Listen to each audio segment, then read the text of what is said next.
성경을 읽고 싶은데 어디서부터 읽어야 할지 막막하신 적이 있으신가요? 구약 39권, 신약 27권, 도합 66권의 방대한 말씀 앞에서 전체 흐름이 잡히지 않아 답답하셨던 분들이 계실 것입니다. 창세기부터 읽기 시작했다가 레위기 즈음에서 멈추셨던 경험 혹시 한두 번이 아니셨을 것이며 그때마다 성경이 더 멀게만 느껴지셨을 수 있습니다.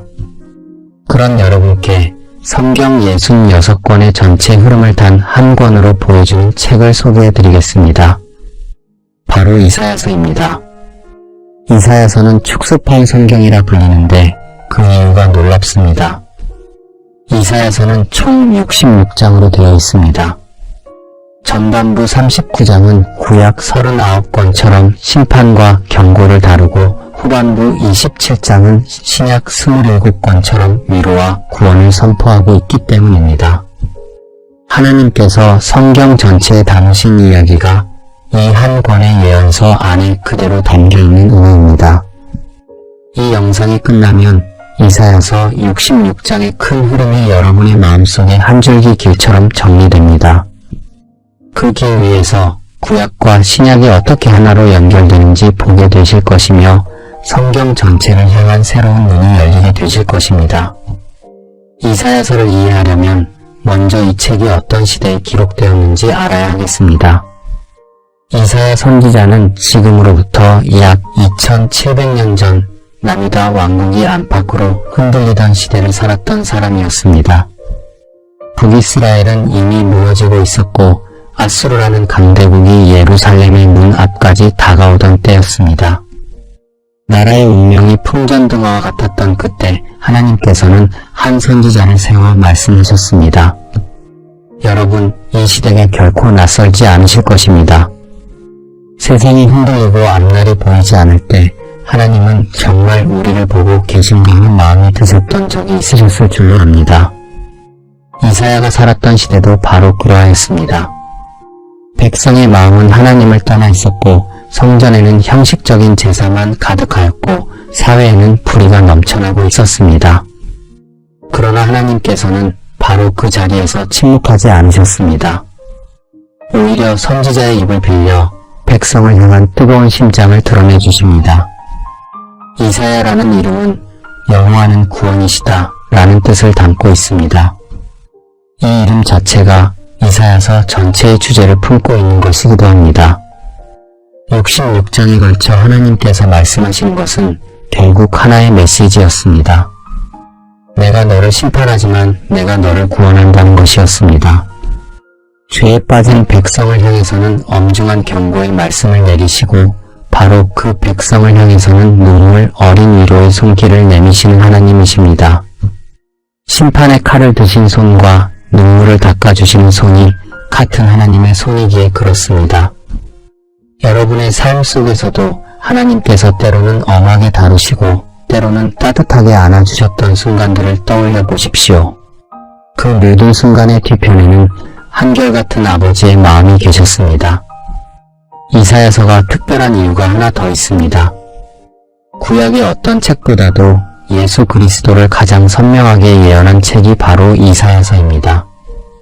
처녀가 잉태하여 아들을 낳으리니 그 이름을 임마누엘이라 하리라는 예언을 주셨습니다. 그가 찔림은 우리의 허물 때문이요 그가 상함은 우리의 죄악 때문이라는 십자가의 예언까지 담겨 있으며 예수님 오시기 700년 전에 기록된 이 말씀들이 신약에서 그대로 성취되었습니다. 그래서 이사야서를 구약의 복음서라고도 부릅니다. 이사야서 66장 안에는 우리 신앙의 모든 질문에 대한 답이 담겨 있습니다. 고난이 왜 오는지, 심판 뒤에 무엇이 기다리고 있는지, 그리고 하나님께서 이 세상을 어떻게 마무리하실 것인지 그 전체 그림을 보여주십니다. 이 여정을 함께 걸으시면 성경이 더 이상 어렵고 먼 책이 아니라 여러분의 삶에 말씀하시는 하나님의 음성으로 다가오게 되실 것입니다. 지금부터 우리는 이 놀라운 책을 처음부터 끝까지 함께 여행하게 됩니다. 심판의 어둠 속에서 메시아의 빛을 발견하고 포로의 슬픔 속에서 회복의 노래를 듣게 될 것이며 마침내 새 하늘과 새 땅을 바라보는 소망에까지 이르게 되실 것입니다. 편안하게 누워서 하나님께서 이사야를 통해 전하시는 음성에 귀를 기울여 주시기 바랍니다. 이 여정의 첫걸음으로 먼저 이사야라는 사람을 만나보겠습니다. 이사야서 1장 1절은 아모스의 아들 이사야가 유다 왕 우시아와 요담과 아하스와 히스기야 시대에 본 이상이라 라고 기록하고 있습니다. 4명의 왕이 다스리던 시대를 관통하며 사역한 선지자였기에 그의 예언 사역은 무려 40년이 넘는 긴 세월에 걸쳐 이어졌습니다. 한 사람의 인생 절반 이상을 하나님의 말씀을 전하는 일에 바쳤습니다. 이사야의 아버지 아모스는 유대 전승에 따르면 아마샤 왕의 형제로 전해집니다. 이것이 사실이라면 이사야는 왕실의 피가 흐르는 사람이었습니다. 실제로 이사야서를 읽어보면 그가 왕 앞에 거리낌 없이 나아가고 나라의 중대한 결정에 직접 관여하는 모습이 자주 나옵니다. 궁궐 안에서 잘한 사람만이 가질 수 있는 담대함이 이사야의 예언 곳곳에 배어 있습니다. 그런데 여러분, 여기서 잠시 마음을 기울여 보십시오. 왕족의 혈통이라는 것은 그 시대에 가장 안전하고 편안한 삶을 보장받을 수 있는 자리였습니다.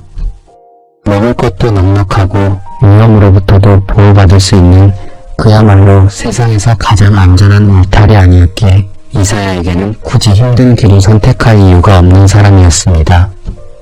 그러나 하나님께서는 바로 그 자리에 있던 한 젊은이를 불러내셨습니다. 안전한 울타리 밖으로 백성의 한가운데로 나가라고 하신 것입니다. 하나님의 부르심이란 때로는 가장 편안한 자리를 내려놓는 것에서부터 시작됩니다.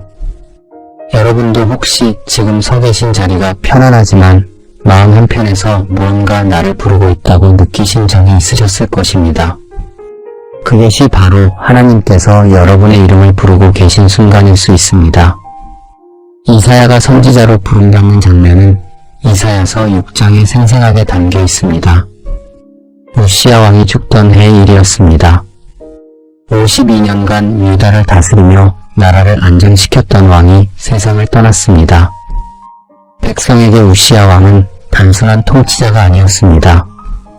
태어나서부터 줄곧 한 왕의 시대를 살아온 백성이 대부분이었기에 이 왕의 죽음은 곧 세상 전체가 무너지는 것과 같았습니다. 앞으로 이 나라가 어떻게 될 것인가 하는 두려움이 유다 땅 전체에 퍼져나가던 때였습니다. 바로 그 시점에 이사야는 하나님을 만납니다.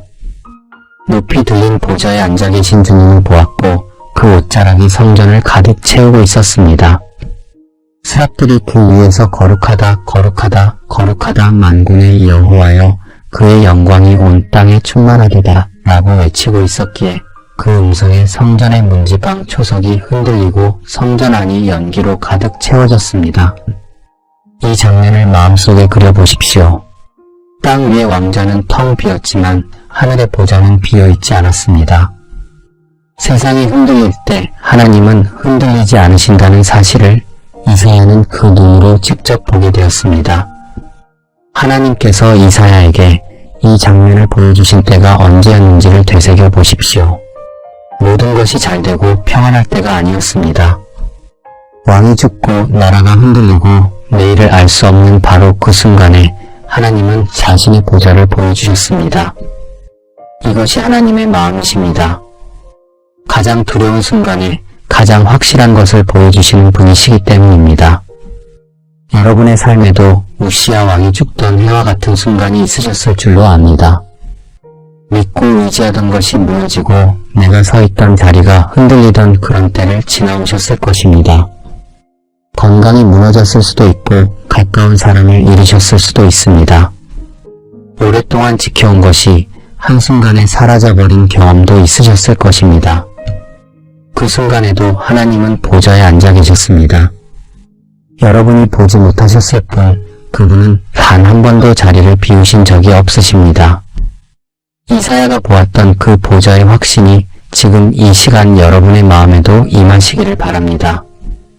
그런데 하나님의 거룩하심을 마주한 이사야의 반응은 기쁨이 아니었습니다. 환희도 감격도 아닌 절규에 가까운 외침이 터져나옵니다. 이사야 6장 5절에 기록된 대로 화로다 나여 망하게 되었도다. 나는 입술이 부정한 사람이요 입술이 부정한 백성 중에 거주하면서 만군의 여호와이신 왕을 배웠음이로다 라고 부르짖었습니다. 왕족의 자존심도 지식인의 자부심도 그 거룩하신 빛 앞에서는 아무 소용이 없는 것이기 때문입니다. 이사야는 자기 자신이 얼마나 부족하고 얼마나 더러운 존재인지를 그 순간 온몸으로 깨달았습니다. 여러분, 하나님 앞에 서면 누구나 부족합니다. 신앙이 오래되었어도 성경을 많이 알아도 기도를 열심히 해도 하나님의 거룩하심 앞에서는 한없이 작아질 수밖에 없습니다. 혹시 여러분도 나는 아직 부족하다, 나는 자격이 없다 하는 마음으로 하나님 앞에 나아가기를 주저하셨던 적이 있으셨을 것입니다. 이사야도 그러했습니다. 그런데 놀라운 것은 하나님께서 그 부족함을 탓하지 않으셨다는 사실입니다. 오히려 스랍을 보내어 불붙은 수출 이사야의 입술에 대시며 이사야 6장 7절의 말씀대로 내 죄가 사해졌다 라고 선언해 주셨습니다. 부족한 줄 아는 자에게 하나님은 직접 다가오셔서 정결하게 해주십니다.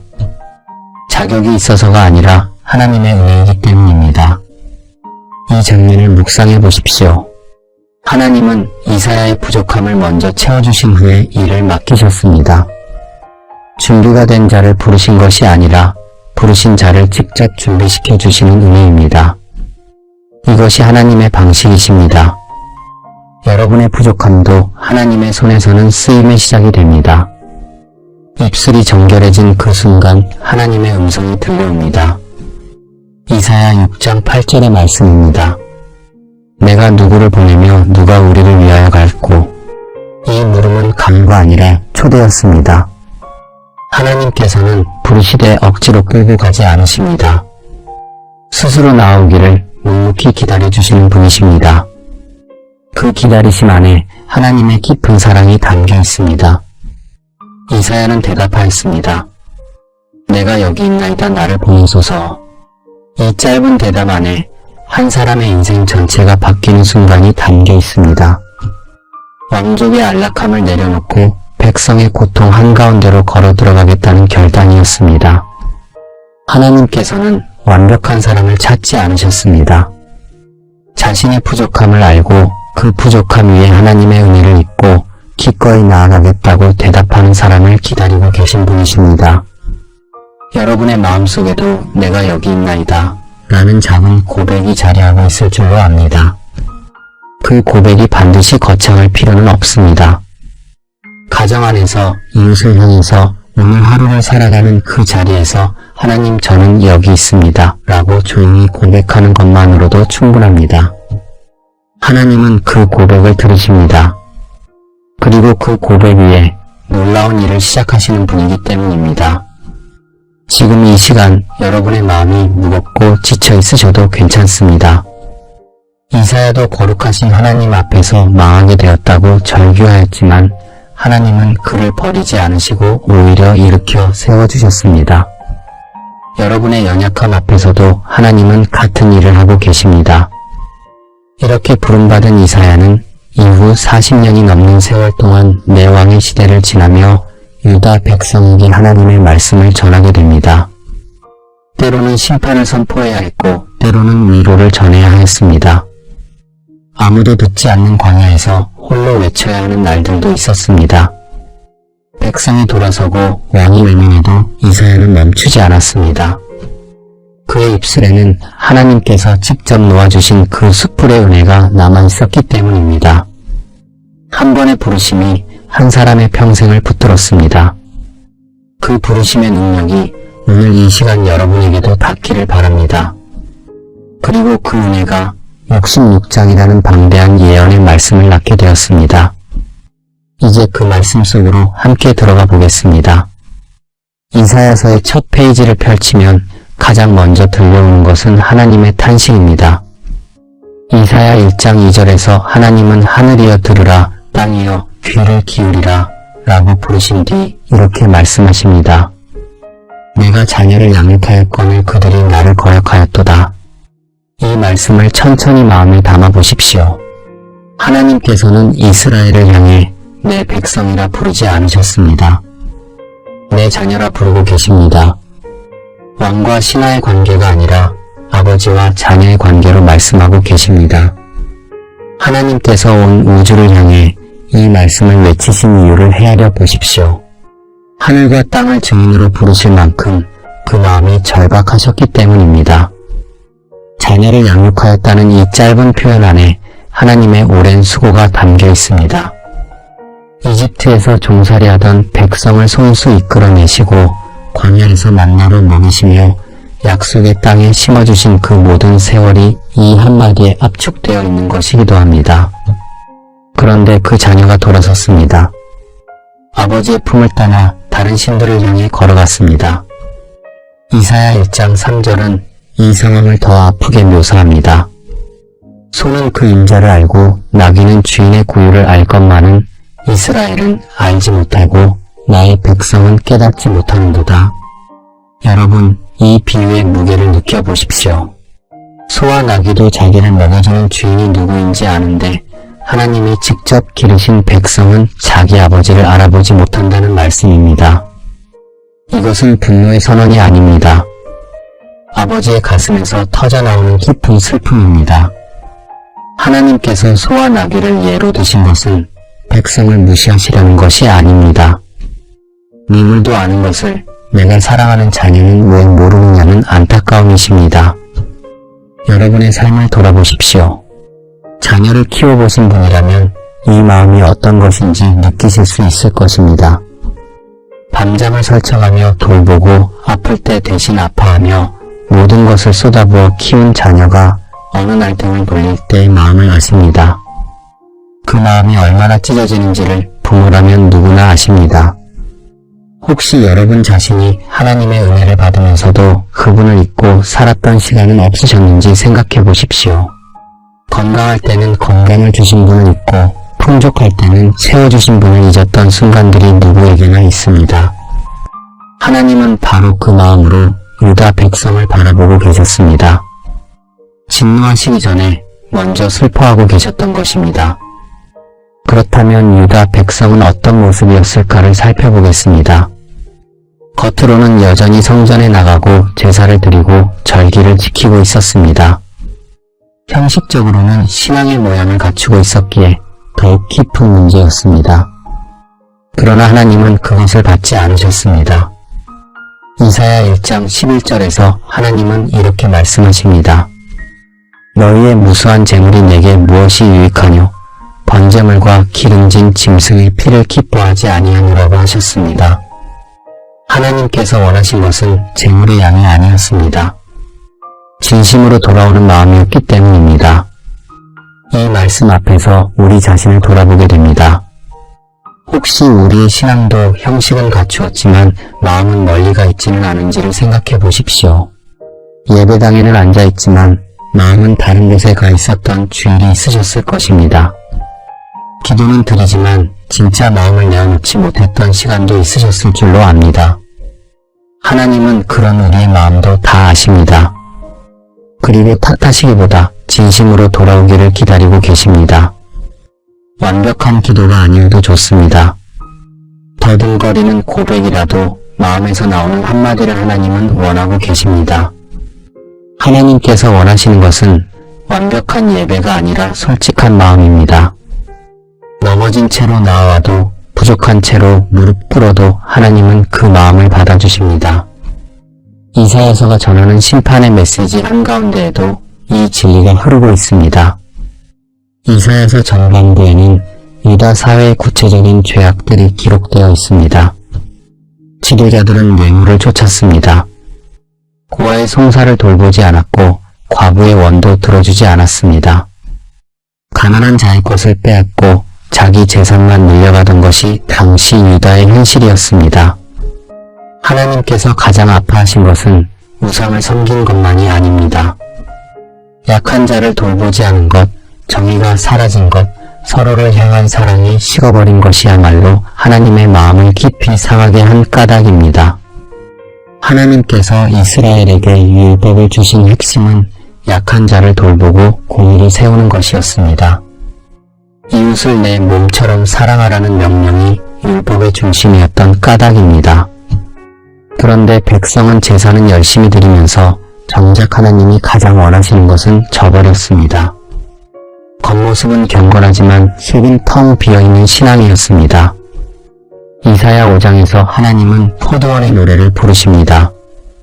사랑하는 이에게 포도원이 있었는데 기름진 땅에 심고 돌을 골라내고 극상품 포도나무를 심었다고 말씀하십니다. 망대도 세우시고 술틀도 만드셨습니다. 좋은 포도 맺기를 바라셨지만 들포도를 맺었다고 하십니다. 이사야 5장 4절에서 하나님은 이렇게 물으십니다. 내가 내 포도원을 위하여 행한 것 외에 무엇을 더할 것이 있으랴? 더 이상 해줄 것이 남아있지 않을 만큼 모든 것을 쏟아부으신 아버지의 마음이 이 물음 속에 담겨 있습니다. 내가 무엇을 더 해줄 수 있었겠느냐는 이 물음은 분노가 아니라 상심입니다. 가장 좋은 것을 주었는데 왜 돌아서느냐는 아버지의 탄식이십니다. 여러분, 하나님께서 여러분의 인생에도 포도원을 가꾸듯 수고하셨던 것을 되새겨 보십시오. 태어날 때부터 지금 이 순간까지 하나님은 여러분의 삶에 좋은 것을 심어주셨습니다. 돌을 골라내시고 울타리를 두르시며 포도원을 가꾸듯 여러분의 인생을 돌보아 오셨습니다. 그 수고를 알아보지 못했던 시간들이 있으셨을 것입니다. 돌이켜보면 당연하다고 여겼던 것들이 사실은 모두 하나님의 손길이었음을 깨닫게 되실 줄로 압니다. 아침에 눈을 뜨는 것도, 사랑하는 사람이 곁에 있는 것도, 오늘 하루를 살아갈 수 있는 것도 하나님께서 심어주신 포도원의 열매입니다. 그것을 알아보는 이 순간이 이미 돌아오는 첫걸음이 됩니다. 이사야서의 심판 선언을 듣다 보면 마음이 무거워질 수 있습니다. 그러나 잊지 말아야 할 것이 하나 있습니다. 하나님의 심판은 버리시려는 것이 아니라 돌이키시려는 것이었습니다. 이사야 1장 18절에서 하나님은 심판의 한가운데서 이 놀라운 말씀을 하십니다. 오라 우리가 서로 변론하자. 너희의 죄가 죽음 같을지라도 눈과 같이 희어질 것이요 진홍같이 붉을지라도 양털같이 되리라. 이것이 이사야 1장 18절의 말씀입니다. 심판을 선언하시는 같은 입으로 회복의 길을 열어주시는 분이십니다. 죽음 같은 죄가 눈과 같이 희어진다는 이 말씀을 마음에 품어 보십시오. 죽음은 한번 들이면 절대 빠지지 않는 염료입니다. 사람의 힘으로는 지울 수 없는 것을 하나님은 눈처럼 희게 만드시겠다고 약속하셨습니다. 아무리 깊은 죄라 해도 하나님 앞에서 씻기지 못할 것은 없다는 선언입니다. 이것이 이사야서가 전하는 심판의 진짜 목적이기도 합니다. 벌하시려는 것이 아니라 돌아오게 하시려는 것이며 깨뜨리시려는 것이 아니라 다시 세우시려는 하나님의 뜨거운 사랑이십니다. 지금 이 시간 혹시 마음속에 무거운 짐을 안고 계신 분이 계실 것입니다. 오래전에 지은 죄가 마음에 걸려 하나님 앞에 편히 나아가지 못하고 계신 분도 계실 줄로 압니다. 그 다음에 이사야 1장 18절의 말씀이 지금 이 순간에도 울려 퍼지고 있습니다. 너희의 죄가 죽음 같을지라도 눈과 같이 희어질 것이라고 하나님은 말씀하셨습니다. 2700년 전에도 그러하셨고 지금 이 시간에도 같은 음성으로 여러분을 부르고 계십니다. 이사야서의 심판은 끝이 아니라 새로운 시작을 향한 문이었습니다. 하나님은 심판 뒤에 반드시 회복을 예비해 두시는 분이십니다. 이제 그 문 너머에서 메시아의 빛이 떠오르기 시작합니다. 심판의 어둠 한가운데서 한 줄기 빛이 비치기 시작합니다. 이사야서가 놀라운 이유는 심판만을 선포하는 책이 아니기 때문입니다. 하나님은 경고하시는 바로 그 자리에서 동시에 구원의 약속을 심어 놓으셨습니다. 이사야서 7장과 9장에는 성경 전체에서 가장 위대한 예언이 기록되어 있습니다. 예수 그리스도가 오시기 700년 전에 이미 그분의 오심을 알려주시는 놀라운 말씀입니다. 이사야 7장의 배경을 먼저 살펴보겠습니다. 당시 유다의 왕은 아하스였습니다. 북이스라엘과 아람이 연합하여 유다를 치러 올라오고 있었고 예루살렘은 공포에 휩싸여 있었습니다. 이사야 7장 2절은 왕의 마음과 백성의 마음이 바람에 흔들리는 숲의 나무같이 흔들렸다 라고 기록하고 있습니다. 나라 전체가 두려움에 떨고 있었습니다. 바람에 흔들리는 숲의 나무라는 표현을 떠올려 보십시오. 한 그루가 아니라 숲 전체가 흔들리고 있었습니다. 왕부터 백성까지 누구 하나 마음이 평안한 사람이 없었던 시대였습니다. 바로 그 순간 하나님은 이사야를 아하스에게 보내십니다. 두려워하지 말라고 말씀하십니다. 그리고 하나님께서 직접 징조를 주시겠다고 하시며 아하스에게 표징을 구하라고 권하셨습니다. 그러나 아하스는 거절하였습니다. 겉으로는 하나님을 시험하지 않겠다고 하였지만 실제로는 하나님을 신뢰하지 않았던 까닭입니다. 이미 마음속으로는 아수르에게 도움을 구하기로 결정한 상태였습니다. 여러분, 아하스의 모습을 떠올려 보십시오. 하나님이 직접 도와주시겠다고 손을 내미셨는데 그 손을 뿌리친 것입니다. 우리의 삶에도 이런 순간이 있으셨을 줄로 압니다. 하나님을 믿겠다고 하면서도 실제로는 내 방법을 먼저 찾았던 때가 있으셨을 것입니다. 기도보다 먼저 사람에게 달려갔던 순간, 말씀보다 먼저 세상의 해결책을 붙잡았던 순간이 누구에게나 있습니다. 아하스가 그러했습니다. 그런데 놀라운 것은 하나님께서 아하스의 불신앙에도 불구하고 약속을 거두지 않으셨다는 사실입니다. 인간의 거절이 하나님의 계획을 바꾸지 못하였습니다. 이것이 은혜입니다. 우리가 하나님을 저버려도 하나님은 우리를 저버리지 않으십니다. 우리의 믿음이 흔들려도 하나님의 약속은 흔들리지 않기 때문입니다. 이사야 7장 14절에서 하나님은 이렇게 선언하십니다. 보라, 처녀가 잉태하여 아들을 낳을 것이요 그의 이름을 임마누엘이라 하리라. 임마누엘, 이 이름의 뜻은 하나님이 우리와 함께 계시다 입니다. 이 한마디 안에 하나님의 구원 계획 전체가 압축되어 있습니다. 처녀에게서 아이가 태어난다는 것은 사람의 힘으로는 불가능한 일입니다. 오직 하나님만이 하실 수 있는 일이며 그래서 이 예언은 하나님께서 직접 이 땅에 오시겠다는 약속이 됩니다. 아하스는 하나님의 손을 뿌리쳤지만 하나님은 그 거절 위에도 은혜를 쌓아 올리셨습니다. 한 사람의 불신앙이 하나님의 구원 계획을 멈출 수는 없는 것이기도 합니다. 이 말씀이 700년 뒤 마태복음 1장 23절에서 그대로 성취됩니다. 마리아에게서 예수님이 태어나셨고 그분이 바로 임마누엘, 우리와 함께 계시는 하나님이셨습니다. 700년이라는 세월을 뛰어넘어 한치의 오차도 없이 이루어진 약속입니다. 하나님의 말씀은 반드시 성취된다는 사실을 이 예언이 증명해주고 있습니다. 이사야가 전한 이 예언은 먼 미래의 이야기가 아니었습니다. 하나님께서 이 땅의 고통 속으로 직접 들어오시겠다는 아버지의 결단이기도 합니다. 여러분, 임마누엘이라는 이 이름을 마음에 품어보십시오. 하나님이 우리와 함께 계시다는 것은 하늘에서 멀리 지켜보고 계시다는 뜻이 아닙니다. 여러분의 병상 곁에 눈물 흘리는 그 자리에 아무도 없는 새벽 기도의 자리에 하나님이 직접 와 계시다는 뜻입니다. 혹시 지금 이 순간 나는 혼자라는 생각이 마음을 짓누르고 있으시다면 이 이름을 기억해 주십시오. 임마누엘, 하나님이 여러분과 함께 계십니다. 혼자가 아니십니다. 하나님은 멀리 계신 하나님이 아니라 여러분의 순결 가까이에 계시는 하나님이십니다.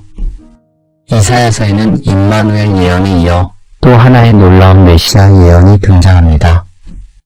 이사야 9장 1절에서 2절은 흑암에 행하던 백성이 큰 빛을 보고 사망의 그늘진 땅에 거주하던 자에게 빛이 비치도다 라고 선포합니다. 흑암이라는 말은 단순한 어둠이 아닙니다. 빛이 완전히 사라진 한치 앞도 보이지 않는 절망의 상태를 뜻합니다. 하나님은 바로 그 절망의 한가운데서 큰 빛이 비칠 것이라고 약속하셨습니다. 그 그리고 이사야 9장 6절에서 그 빛의 정체가 드러납니다. 이는 한 아기가 우리에게 낳고 한 아들을 우리에게 주신 바 되었는데 그의 어깨에는 정사를 메었고 그의 이름은 기묘자라, 모사라, 전능하신 하나님이라, 영존하시는 아버지라, 평강의 왕이라 할 것임이라 고 선포합니다. 이 구절을 천천히 묵상해 보십시오. 한 아기가 우리에게 낳다고 하셨으며 왕이 아니라 아기로 오신다는 놀라운 선언입니다. 가장 연약한 모습으로 가장 낮은 곳으로 오시겠다는 하나님의 마음이 담겨 있습니다. 그런데 그 아기의 이름에는 기묘자, 모사, 전능하신 하나님, 영존하시는 아버지, 평강의 왕이라는 놀라운 칭호가 붙어 있습니다.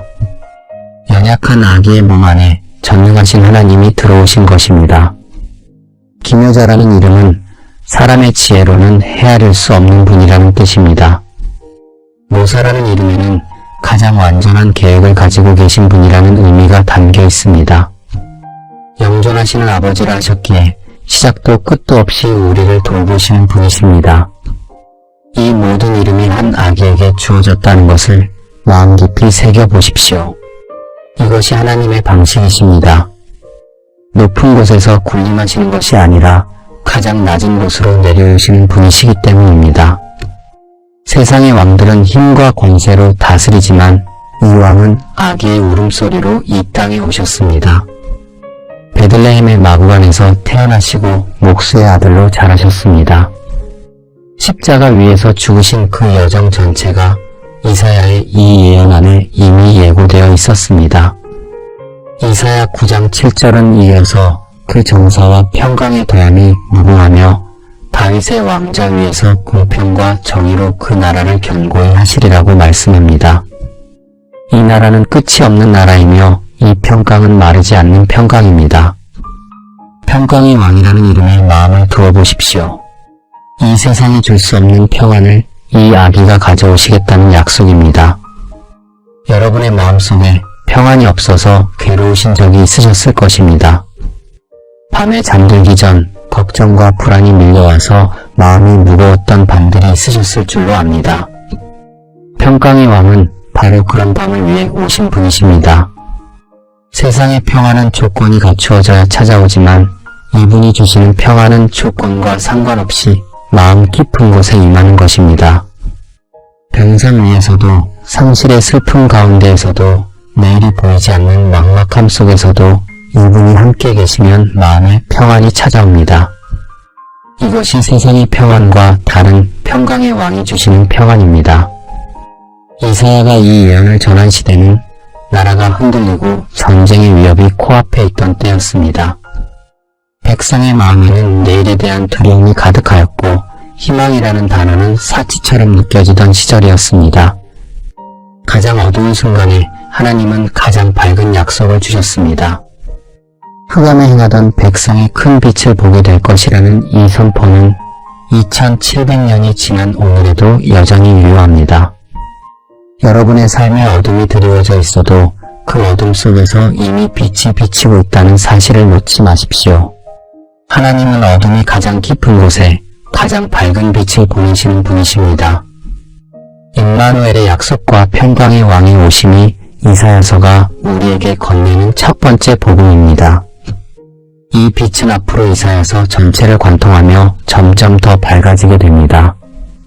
이사야서의 빛은 유다 땅을 넘어온 세상을 향해 뻗어나갑니다. 이사야서 13장부터 23장까지는 이스라엘 주변의 열국에 대한 하나님의 말씀이 기록되어 있습니다. 바벨론, 모압, 다메섹, 애굽, 두로까지 당시 세계를 움직이던 강대국들의 이름이 하나하나 불려 나옵니다. 이 부분을 읽으면 하나님의 시선이 얼마나 넓은지를 깨닫게 됩니다. 하나님은 이스라엘만의 하나님이 아니십니다. 온 땅의 주인이시며 모든 민족의 역사를 주관하시는 분이십니다. 가장 먼저 이름이 불리는 나라는 바벨론입니다.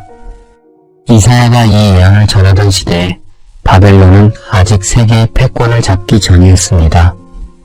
당시 가장 두려운 나라는 아수르였습니다. 그런데 이사야는 아직 전성기가 오지도 않은 바벨론의 멸망을 미리 선포하였습니다. 이것은 사람의 예측이 아니라 역사 전체를 내려다보시는 하나님의 말씀이었기에 가능한 일이었습니다. 실제로 바벨론은 이 예언 이후 한때 세계를 지배하였지만 결국 페르시아에 의해 하룻밤 만에 무너졌습니다. 이사야의 예언이 정확히 성취된 것입니다. 세상에서 가장 강해 보이는 나라도 하나님의 시간표 안에서는 한낱 도구에 지나지 않았습니다. 모압에 대해서는 하나님께서 심판을 선포하시면서도 마음 아파하시는 장면이 기록되어 있습니다. 이사야 15장 5절에서 내 마음이 모압을 위하여 부르짖는다 라고 하셨습니다. 심판하시면서도 오시는 하나님의 모습입니다. 하나님의 심판에는 분노만 있는 것이 아니라 아버지의 눈물이 함께 흐르고 있었습니다. 이사야 14장 24절에서 27절에 하나님은 이렇게 선언하십니다. 만군의 여호와께서 맹세하여 이르시되 내가 생각한 것이 반드시 되며 내가 정한 것이 반드시 이루리라. 내가 결심하였은즉 누가 능히 그것을 풀며 내 손을 펴었은즉 누가 능히 그것을 돌이키랴. 이 말씀을 천천히 마음에 새겨보십시오. 하나님의 계획은 누구도 막을 수 없다는 선언입니다. 바벨론의 군대도 아수르의 힘도 세상의 어떤 권세도 하나님의 뜻 앞에서는 아무것도 할 수 없습니다. 내가 생각한 것이 반드시 되며 라는 이 말씀에는 한치의 흔들림도 없는 것이기 때문입니다. 하나님은 아마도 그럴 것이다 라고 말씀하지 않으셨습니다. 반드시 된다고 맹세까지 하고 계십니다. 이것이 우리의 신앙이 서 있는 반석입니다. 여러분, 이 말씀이 우리에게 주는 위로가 얼마나 큰지를 헤아려 보십시오. 세상이 아무리 혼란스러워도 강한 자가 약한 자를 짓밟는 것처럼 보여도 하나님의 계획은 흔들리지 않습니다. 여러분의 인생에도 도저히 이해할 수 없는 일들이 있으셨을 것입니다. 왜 이런 일이 나에게 일어나는지 하나님은 정말 보고 계신 것인지 의심이 들었던 순간이 있으셨을 줄로 압니다. 그러나 이사야서는 분명히 말씀합니다. 하나님은 역사의 주인이시며 그분의 계획은 반드시 이루어진다고 선포하고 있습니다. 이사야서가 열국의 심판을 선포하는 이유를 생각해 보십시오. 이것은 단순히 이방 나라들을 향한 경고가 아닙니다. 유다 백성에게 보내는 메시지이기도 하였습니다. 당시 유다 백성은 방대국들의 위협 앞에서 두려움에 떨고 있었습니다. 아수르가 올라오면 어떻게 하느냐, 바벨론이 쳐들어오면 어떻게 하느냐, 이런 걱정이 백성의 마음을 짓누르고 있었습니다. 하나님은 그 두려움에 대해 이렇게 대답하시는 것입니다. 너희가 두려워하는 그 나라들도 내 손 안에 있다고 말씀하고 계십니다. 아수르의 철기 군대도 바벨론의 성벽도 하나님의 한마디 앞에서는 무너질 수밖에 없었습니다. 하나님은 유다 백성의 두려움을 아셨고 그 두려움보다 자신이 더 크다는 것을 보여주셨습니다.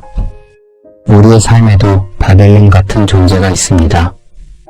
도저히 이길 수 없어 보이는 문제, 나를 압도하는 현실, 꼼짝할 수 없이 나를 짓누르는 상황이 바로 그것입니다. 건강의 문제일 수도 있고 경제적인 어려움일 수도 있으며 관계의 갈등일 수도 있습니다. 그 앞에서 우리는 마치 작은 유다처럼 떨고 있을 때가 있습니다. 내 힘으로는 도저히 넘을 수 없는 벽 앞에서 주저앉고 싶었던 날들이 있으셨을 것입니다. 그러나 하나님은 말씀하십니다. 내가 두려워하는 그것도 내 손 안에 있다고 말씀하고 계신 것입니다. 하나님의 손보다 큰 문제는 이 세상에 없기 때문입니다. 이사야서의 열국 심판 가운데 가장 놀라운 구절은 애굽에 대한 예언 속에 숨어 있습니다. 애굽은 이스라엘에게 오랜 원수의 땅이었습니다. 수백 년간 종으로 부렸던 나라이며 출애굽의 기억이 생생한 그 땅입니다. 그런데 이사야 19장 25절에서 하나님은 놀라운 선언을 하십니다. 나의 백성 애굽이여, 나의 손으로 만든 아수르여, 나의 산업 이스라엘이여, 복이 있을지어다. 이 말씀이 얼마나 충격적인지를 느껴보십시오. 하나님께서 원수의 나라 애굽을 내 백성이라 부르고 계십니다. 이스라엘의 적이었던 아수르를 내 손으로 만든 것이라 하십니다. 이스라엘 백성이 이 말씀을 들었을 때 얼마나 놀랐을지를 생각해 보십시오. 수백 년 동안 원수로 여겼던 나라들을 하나님은 자기 백성이라 부르고 계신 것입니다. 사람의 마음으로는 품을 수 없는 하나님만이 가지실 수 있는 마음입니다. 이것은 하나님의 마음이 얼마나 넓으신지를 보여주는 말씀입니다. 하나님의 사랑은 한 민족에 머무르지 않습니다. 심판의 말씀 한가운데서 하나님은 원수까지 품으시는 마음을 드러내셨습니다. 이 말씀은 먼 훗날 예수님께서 원수를 사랑하라고 말씀하신 것과 하나로 연결됩니다. 이사야서 안에 이미 복음의 씨앗이 심어져 있었던 것입니다. 여러분의 마음속에도 용서하기 어려운 사람이 있으실 것입니다. 나에게 깊은 상처를 준 사람, 생각만 해도 마음이 아픈 사람이 있으셨을 줄로 압니다. 하나님은 원수의 나라까지 내 백성이라 부르시는 분이십니다. 그 넓은 마음이 여러분의 마음에도 임하시기를 바랍니다. 용서가 쉬운 일이 아님을 하나님도 아십니다. 그러나 하나님의 마음을 닮아가는 것, 그것이 이사야서가 우리에게 가르쳐주는 은혜의 길입니다. 용서하지 못하는 마음은 사실 나 자신을 가두는 감옥이 되기도 합니다. 하나님의 넓은 마음을 묵상할 때 그 감옥의 문이 조금씩 열리기 시작합니다. 이사야서 13장에서 23장까지의 열국 심판을 전체적으로 바라보면 하나의 진리가 분명하게 드러납니다. 하나님은 세상의 모든 교만을 심판하시되 그 심판 너머에는 반드시 회복의 길을 열어두셨다는 사실입니다. 바벨론의 교만도 두로의 부유함도 애굽의 군사력도 하나님 앞에서는 영원하지 못하였습니다. 오직 하나님의 말씀만이 영원히 서 있습니다. 하나님께서 심판하시는 것은 나라의 크기가 아니라 그 마음의 교만이었습니다. 자기의 힘을 의지하고 자기의 영광을 높이며 하나님을 무시하는 교만이야말로 하나님께서 결코 용납하지 않으시는 것입니다. 이 진리는 나라에게만 해당되는 것이 아닙니다. 우리 한 사람 한 사람의 삶에도 동일하게 적용됩니다. 지금 이 시간 여러분이 두려워하는 것이 무엇이든 그것은 하나님의 손보다 크지 않습니다. 여러분을 위협하는 바벨론이 무엇이든 하나님은 그것까지 다스리고 계십니다. 내가 생각한 것이 반드시 되며 내가 정한 것이 반드시 이루리라 는 이 말씀을 여러분의 상황 위에 놓아 보십시오. 지금 여러분 앞에 놓인 그 문제도 하나님의 계획 안에 있습니다. 이사야서 열국 심판은 하나님의 주권이 온 세상 위에 있다는 확신을 심어줍니다. 이 확신 위에 서 있을 때 우리의 마음에도 진정한 평안이 찾아옵니다. 세상의 강대국들도 하나님 앞에서는 잠깐 피었다 지는 풀꽃과 같았습니다. 그러나 하나님의 말씀 위에 서 있는 사람은 영원히 흔들리지 않습니다. 그리고 이사야서는 이제 열국의 심판을 넘어 더 크고 깊은 하나님의 계획을 향해 나아갑니다. 이사야서의 시선이 이제 개별 나라를 넘어온 땅 전체로 넓어집니다. 이사야서 24장에서 27장까지는 학자들이 이사야 묵시록이라 부르는 구간입니다. 요한계시록이 신약의 묵시록이라면 이 4장은 구약 안에 숨겨진 작은 묵시록이라 할 수 있습니다. 여기에는 심판과 부활, 죽음의 멸망과 눈물의 소멸이라는 성경 전체를 관통하는 가장 깊은 주제가 담겨있기 때문입니다. 이사야서의 다른 구간들이 특정 시대의 사건을 다루고 있다면 이 4장은 시간을 뛰어넘어 역사의 마지막을 바라보고 있는 것이기도 합니다. 이사야가 바라본 미래의 끝에 무엇이 기다리고 있었는지를 함께 살펴보겠습니다. 이사야 24장은 이전까지의 예언과 결이 다릅니다. 바벨론이나 모압처럼 특정 나라의 이름이 불리는 것이 아니라 온 땅 전체가 심판의 대상이 됩니다. 이사야 24장 1절에서 하나님은 이렇게 선언하십니다. 보라 여호와께서 땅을 공허하게 하시며 황폐하게 하시리라 고 말씀하셨습니다. 땅을 뒤집어 엎으시고 그 주민을 흩으시겠다는 말씀입니다. 이 표현은 개인이나 한 나라의 문제가 아닙니다. 하나님께서 세상의 모든 불의와 교만을 더 이상 두고 보시지 않겠다는 최종적인 선언입니다. 이사야 24장은 또한 제사장이든 백성이든 주인이든 종이든 누구도 이 심판에서 예외가 되지 않는다고 말씀합니다. 하나님 앞에서는 신분도 지위도 의미가 없습니다. 오직 하나님과의 관계만이 남게 됩니다. 이 말씀 앞에서 우리는 마음이 숙연해지지 않을 수 없습니다. 세상이 영원히 이대로 갈 것처럼 느껴질 때가 있으셨을 것입니다. 불의가 넘쳐나고 정의가 무너지는 것을 보면서 하나님은 왜 가만히 계시느냐고 속으로 물으셨던 순간이 있으셨을 줄로 압니다. 이사야서는 분명히 대답합니다. 하나님은 가만히 계시지 않으십니다. 반드시 공의를 세우시는 날이 온다고 선포하고 있습니다. 그러나 이사야 묵시록의 진짜 놀라움은 심판의 선언이 아니라 그 심판 너머에 있는 약속에서 드러납니다. 이사야 25장 6절에서 하나님은 만민을 위하여 기름진 것 오래 저장한 포도주로 잔치를 베푸시겠다고 약속하십니다. 심판 뒤에 잔치가 준비되어 있다는 것입니다. 하나님의 심판은 파괴로 끝나는 것이 아니라 가장 풍성한 회복으로 이어집니다. 기름진 것과 오래 저장한 포도주라는 표현에 마음을 두어 보십시오. 가장 귀한 것, 가장 오래 준비한 것을 내어놓는 잔치입니다. 하나님은 심판의 끝에 가장 좋은 것을 준비해 두고 계셨습니다. 이것은 만민을 위한 잔치이기도 합니다. 한 민족만을 위한 것이 아니라 모든 백성을 초대하시는 하나님의 넓은 마음이 여기에 담겨 있습니다. 그리고 이사야 25장 8절에서 구약 성경 전체를 통틀어 가장 놀라운 약속이 선포됩니다.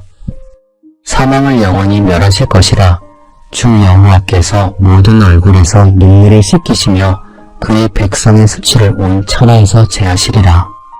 이것이 이사야 25장 8절의 말씀입니다. 이 말씀을 마음 깊이 품어보십시오. 사망을 영원히 멸하시겠다고 하셨으며 이것은 죽음이 끝이 아니라는 선언입니다. 모든 얼굴에서 눈물을 씻기시겠다고 하셨습니다. 하나님은 우리의 눈물 한 방울까지 기억하시고 계십니다. 사망이 영원히 멸해진다는 것은 죽음이 더 이상 마지막 말을 하지 못한다는 뜻이기도 합니다. 우리가 가장 두려워하는 것, 가장 피하고 싶은 것, 가장 무력하게 만드는 것이 사망입니다. 그런데 하나님은 그 사망을 영원히 없애시겠다고 하셨습니다. 이 약속 앞에서 죽음의 그림자는 힘을 잃게 됩니다. 여러분, 사랑하는 사람을 먼저 보내신 분이 계실 것입니다. 부모님을 잃으셨을 수도 있고 배우자를 떠나보내셨을 수도 있으며 차마 말로 다 할 수 없는 이별을 경험하신 분도 계실 줄로 압니다. 그 슬픔 앞에서 이사야 25장 8절의 말씀은 위로가 됩니다. 하나님은 사망을 영원히 멸하실 것이며 여러분의 눈물을 친히 씻어주시겠다고 약속하셨습니다. 이별의 아픔은 시간이 지나도 쉽게 사라지지 않습니다. 문득 그 사람의 빈자리가 느껴질 때 가슴이 무너지는 순간들이 찾아옵니다. 하나님은 그 아픔을 다 알고 계십니다. 그리고 다시 만날 날이 있다고 이사야서를 통해 약속하셨습니다. 이 약속은 먼 훗날 요한계시록 21장 4절에서 그대로 반복됩니다. 모든 눈물을 그 눈에서 씻기심에 다시는 사망이 없고 애통하는 것이나 욱하는 것이나 아픈 것이 다시 있지 아니하리니 이사야서의 이 약속이 신약에서 완성됩니다.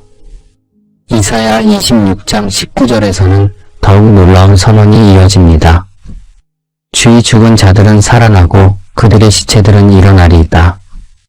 땅의 티끌에 살고 있는 자들아 너희는 깨어 노래하라. 이것은 구약 성경에서 가장 분명하게 기록된 부활의 약속입니다. 죽은 자가 살아난다는 것은 사람의 상식으로는 불가능한 일이었습니다. 그러나 하나님께서는 이사야를 통해 이미 700년 전에 부활의 소망을 선포하셨습니다. 예수님의 부활이 있기 오래전부터 하나님은 죽음이 끝이 아니라는 사실을 알려주신 것입니다. 이것은 위로의 말씀일 뿐만 아니라 하나님이 어떤 분이신지를 보여주는 선언이기도 합니다. 죽음까지도 뒤집으시는 분, 무덤 너머까지 손을 뻗으시는 분, 그분이 바로 우리의 하나님이십니다. 땅의 티끌에 살고 있는 자들아, 깨어 노래하라. 는 이 말씀 앞에 잠시 멈추어 보십시오. 티끌이라는 것은 가장 낮은 곳을 의미합니다. 더 이상 내려갈 곳이 없는 자리, 모든 것이 끝난 것처럼 보이는 바닥입니다. 그런데 하나님은 바로 그 자리에서 깨어나 노래하라고 말씀하십니다. 끝이라고 생각했던 그 자리가 하나님 안에서는 새로운 시작이 됩니다. 병상에 누워 계신 분에게도 모든 의욕을 잃어버린 분에게도 이 말씀은 동일하게 적용되는 의미입니다. 하나님이 깨우시면 가장 깊은 곳에서도 노래가 터져 나옵니다. 이 말씀은 단순한 격려가 아닙니다. 죽음도 이기시는 하나님께서 직접 하시는 약속이기에 반드시 이루어질 말씀입니다. 지금 이 시간 혹시 여러분의 마음이 티끌처럼 낮은 곳에 있으시다면 이 말씀을 기억해 주십시오. 더 이상 내려갈 곳이 없다고 느끼실 때 하나님은 바로 그 자리에서 여러분을 일으켜 세우십니다. 부활의 하나님은 죽음도 이기시는 분이시기에 여러분의 어떤 상황도 이기실 수 있습니다. 이것이 이사야 묵시록이 전하는 소망의 핵심입니다. 세상의 소망은 상황에 따라 흔들리지만 이 소망은 하나님의 약속에 뿌리를 내리고 있기에 절대 흔들리지 않습니다. 이사야 묵시록 전체를 관통하는 하나님의 마음을 되새겨 보십시오. 하나님은 세상의 불의를 반드시 심판하시되 그 심판의 목적은 파괴가 아니라 회복에 있습니다. 사망을 영원히 멸하시고 모든 눈물을 씻어주시며 죽은 자까지 일으켜 세우시겠다는 것이 하나님의 최종 계획이십니다. 이 계획은 예수 그리스도의 십자가와 부활을 통해 시작되었고 마지막 날에 완성되리라는 소망입니다. 이사야는 그 완성의 날을 미리 보았고 그 소망을 우리에게 전해주었습니다. 여러분이 흘린 눈물은 하나님이 다 보고 계십니다. 여러분이 경험한 상실과 아픔은 하나님의 기억 속에 하나도 빠짐없이 새겨져 있습니다. 그 눈물을 친히 씻어주시겠다는 약속이 이사야서 25장에 기록되어 있는 까닭입니다. 사망도 눈물도 수치도 모두 지나가게 됩니다. 하나님의 손이 닿는 곳에서 영원한 기쁨이 시작됩니다. 이사야 25장 9절에서 그날에 말하기를 이는 우리의 하나님이시라 우리가 그를 기다렸고 그가 우리를 구원하시리라 고 노래합니다. 기다림의 끝에 반드시 구원이 있습니다. 이 약속을 마음에 품고 이제 이사야서의 여정을 계속 이어가 보겠습니다. 다음에는 이사야서에 기록된 가장 극적인 역사적 사건 속으로 들어갑니다. 이사야서에는 예언뿐 아니라 실제 역사 속에서 하나님의 능력이 증명된 놀라운 사건이 기록되어 있습니다.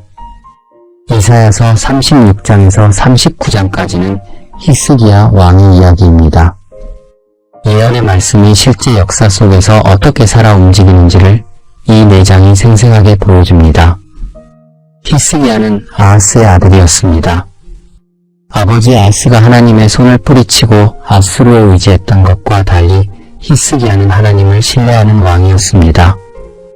열왕기하 18장 5절은 히스기야가 이스라엘의 하나님 여호와를 의지하였으므로 그의 전 유다 여러 왕 중에 그와 같은 자가 없었다 라고 기록합니다. 그러나 이 믿음의 왕에게도 도저히 넘을 수 없어 보이는 위기가 찾아왔습니다. 아수르의 산헤립이 18만 5천 명의 대군을 이끌고 예루살렘을 포위하였습니다.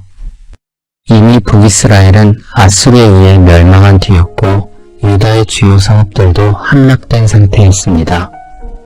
오직 예루살렘만 홀로 남게 되었습니다. 아수르 장수 랍사게는 예루살렘 성벽 앞에서 유다 백성을 향해 소리쳤습니다. 너희의 하나님이 너희를 건져낼 수 있겠느냐 고 조롱하였습니다. 다른 나라의 신들도 자기 백성을 구하지 못하였는데 너희 하나님만 다르겠느냐 고 비웃었습니다. 랍사게는 일부러 히브리어로 소리쳤습니다. 성벽 위에 있는 백성이 다 들을 수 있도록 두려움을 퍼뜨리려는 목적이었기 때문입니다. 하나님을 믿어봐야 소용없다는 말이 온 예루살렘에 울려 퍼졌습니다. 이 장면을 마음에 그려보십시오. 성벽 밖에는 세계 최강의 군대가 진을 치고 있었고 성벽 안에는 두려움에 떠는 백성이 있었습니다. 인간적으로 보면 희망이 없는 상황이었기에 더욱 절박하였습니다. 여러분의 삶에도 이런 순간이 있으셨을 것입니다. 사방이 막혀있고 어디를 보아도 길이 보이지 않으며 누군가가 여러분의 믿음까지 조롱하는 그런 순간이 있으셨을 줄로 압니다. 기도해봐야 무슨 소용이 있느냐는 말을 들었던 적이 있으셨을 수도 있습니다. 히스기야는 이 절박한 상황에서 어떻게 하였는지 함께 살펴보십시오. 그는 옷을 찢고 굵은 배를 입은 채로 여호와의 전으로 나아갔습니다. 그리고 산헤립의 편지를 여호와 앞에 펴놓고 기도하였습니다. 이사야 37장 16절에서 20절에 기록된 이 기도를 들어보십시오. 여호와여, 이 사람의 모든 말을 들으소서 라고 부르짖었습니다. 이제 여호와 우리 하나님이여, 원하건대 우리를 그의 손에서 구원하옵소서 라고 간구하였습니다. 히스기야는 군사작전을 세우거나 다른 나라의 도움을 요청하는 대신 산헤립의 협박 편지를 하나님 앞에 펴놓고 하나님께 모든 것을 맡기는 기도를 드렸습니다.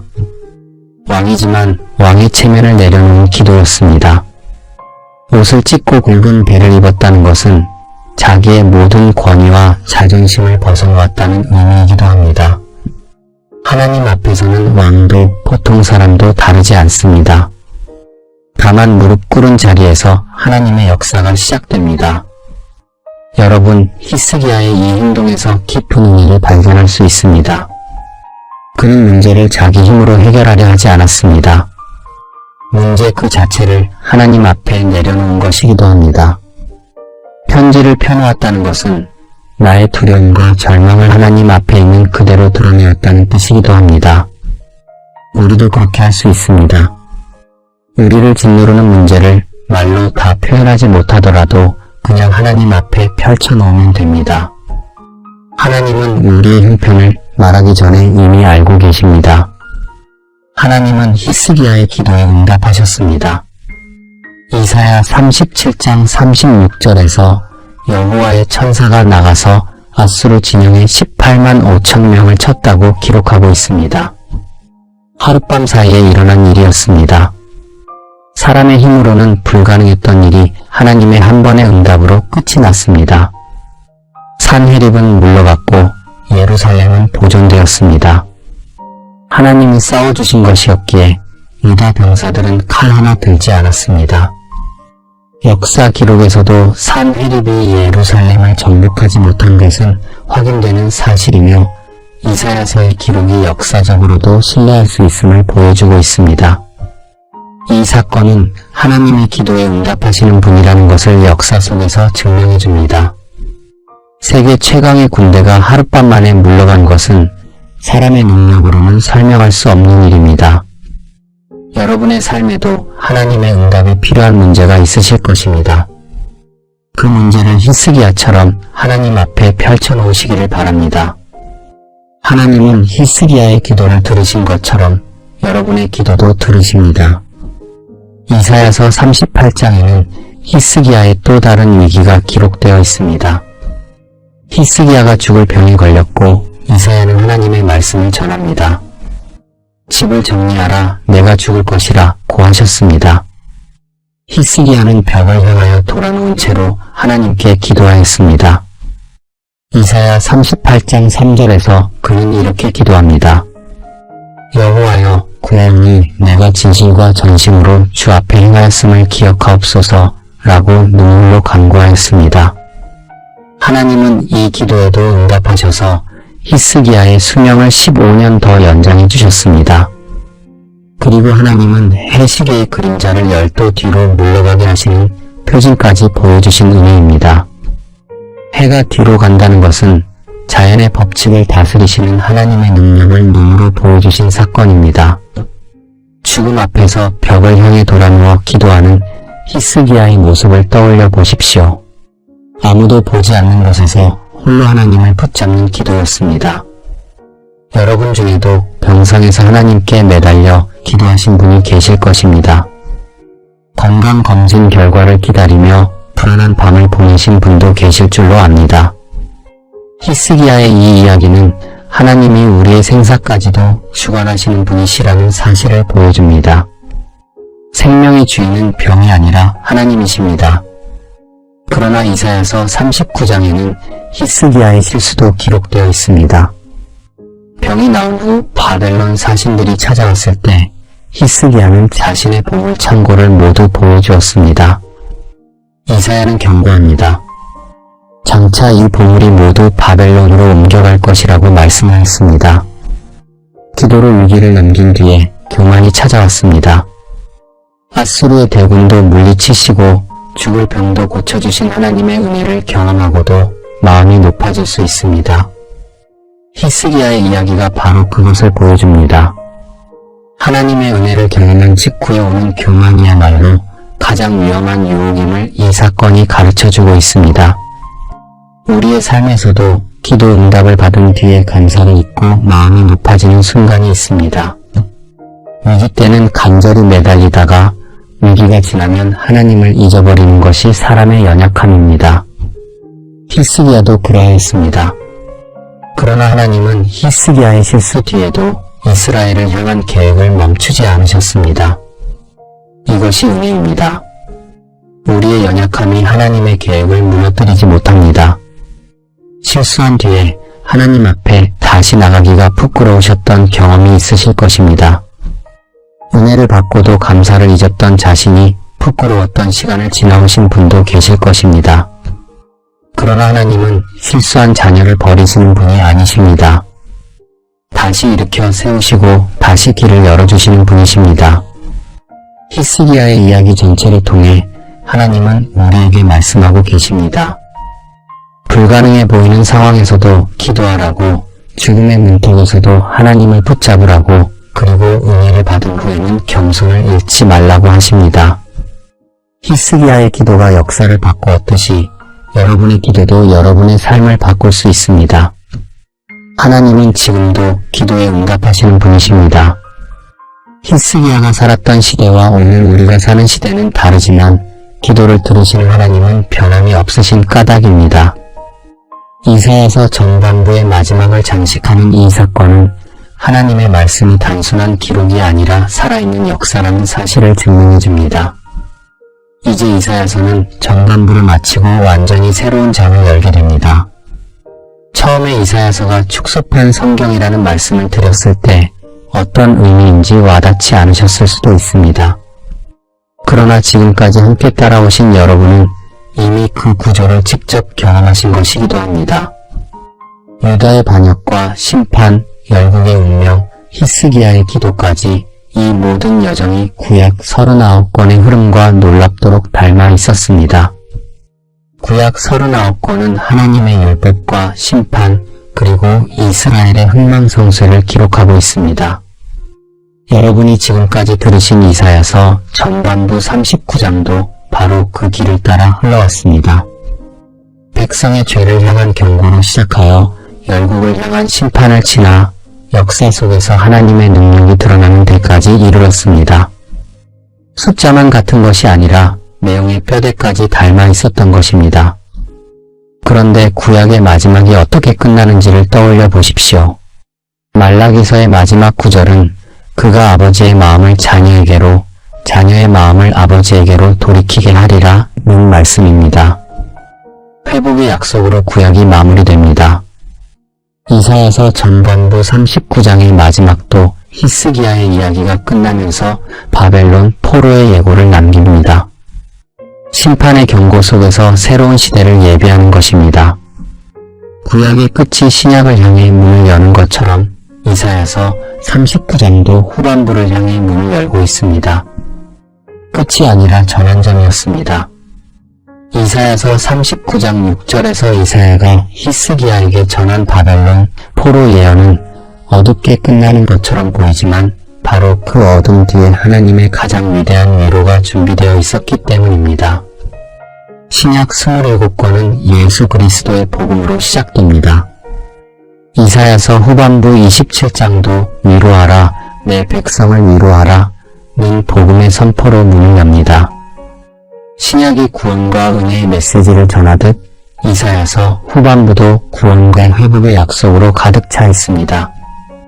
고난의 종 예언, 일어나라 빛을 발하라, 새 하늘과 새 땅의 비전까지 이 모든 것이 후반부 27장 안에 담겨 있기 때문입니다. 마치 성경 전체의 축소판을 보는 듯한 구조이기도 합니다. 실제로 이사야서는 신약 성경에서 가장 많이 인용되는 구약의 책 가운데 하나이기도 합니다. 예수님께서 직접 이사야서를 인용하셨고 사도 바울도 로마서와 서신서 곳곳에서 이사야의 말씀을 끌어왔습니다. 누가복음 4장 18절에서 예수님은 나사렛 회당에서 이사야서 61장을 펴시고 이 글이 오늘 너희 귀에 응하였느니라 고 선포하셨습니다. 이사야서가 단순히 구약의 한 권이 아니라 신약 전체를 향한 씨앗이었음을 보여주는 장면입니다. 이 구조 앞에서 잠시 멈추어 생각해 보십시오. 이사야가 이 구조를 의도적으로 설계한 것인지 아니면 하나님께서 성경 전체의 구조를 미리 심어 두신 것인지를 사람의 지혜로는 단정할 수 없습니다. 그러나 분명한 것은 이 놀라운 일치가 우연으로 설명되기에는 너무나 정교하다는 사실입니다. 66이라는 숫자 39와 27이라는 나눔, 심판에서 은혜로의 전환이라는 흐름까지 모두 일치합니다.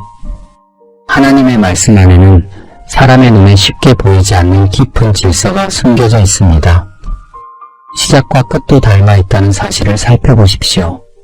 창세기 1장에서 하나님은 천지를 창조하셨고 이사야서 1장에서 하나님은 하늘이여 들으라, 땅이여 귀를 기울이라 고 하늘과 땅을 부르십니다.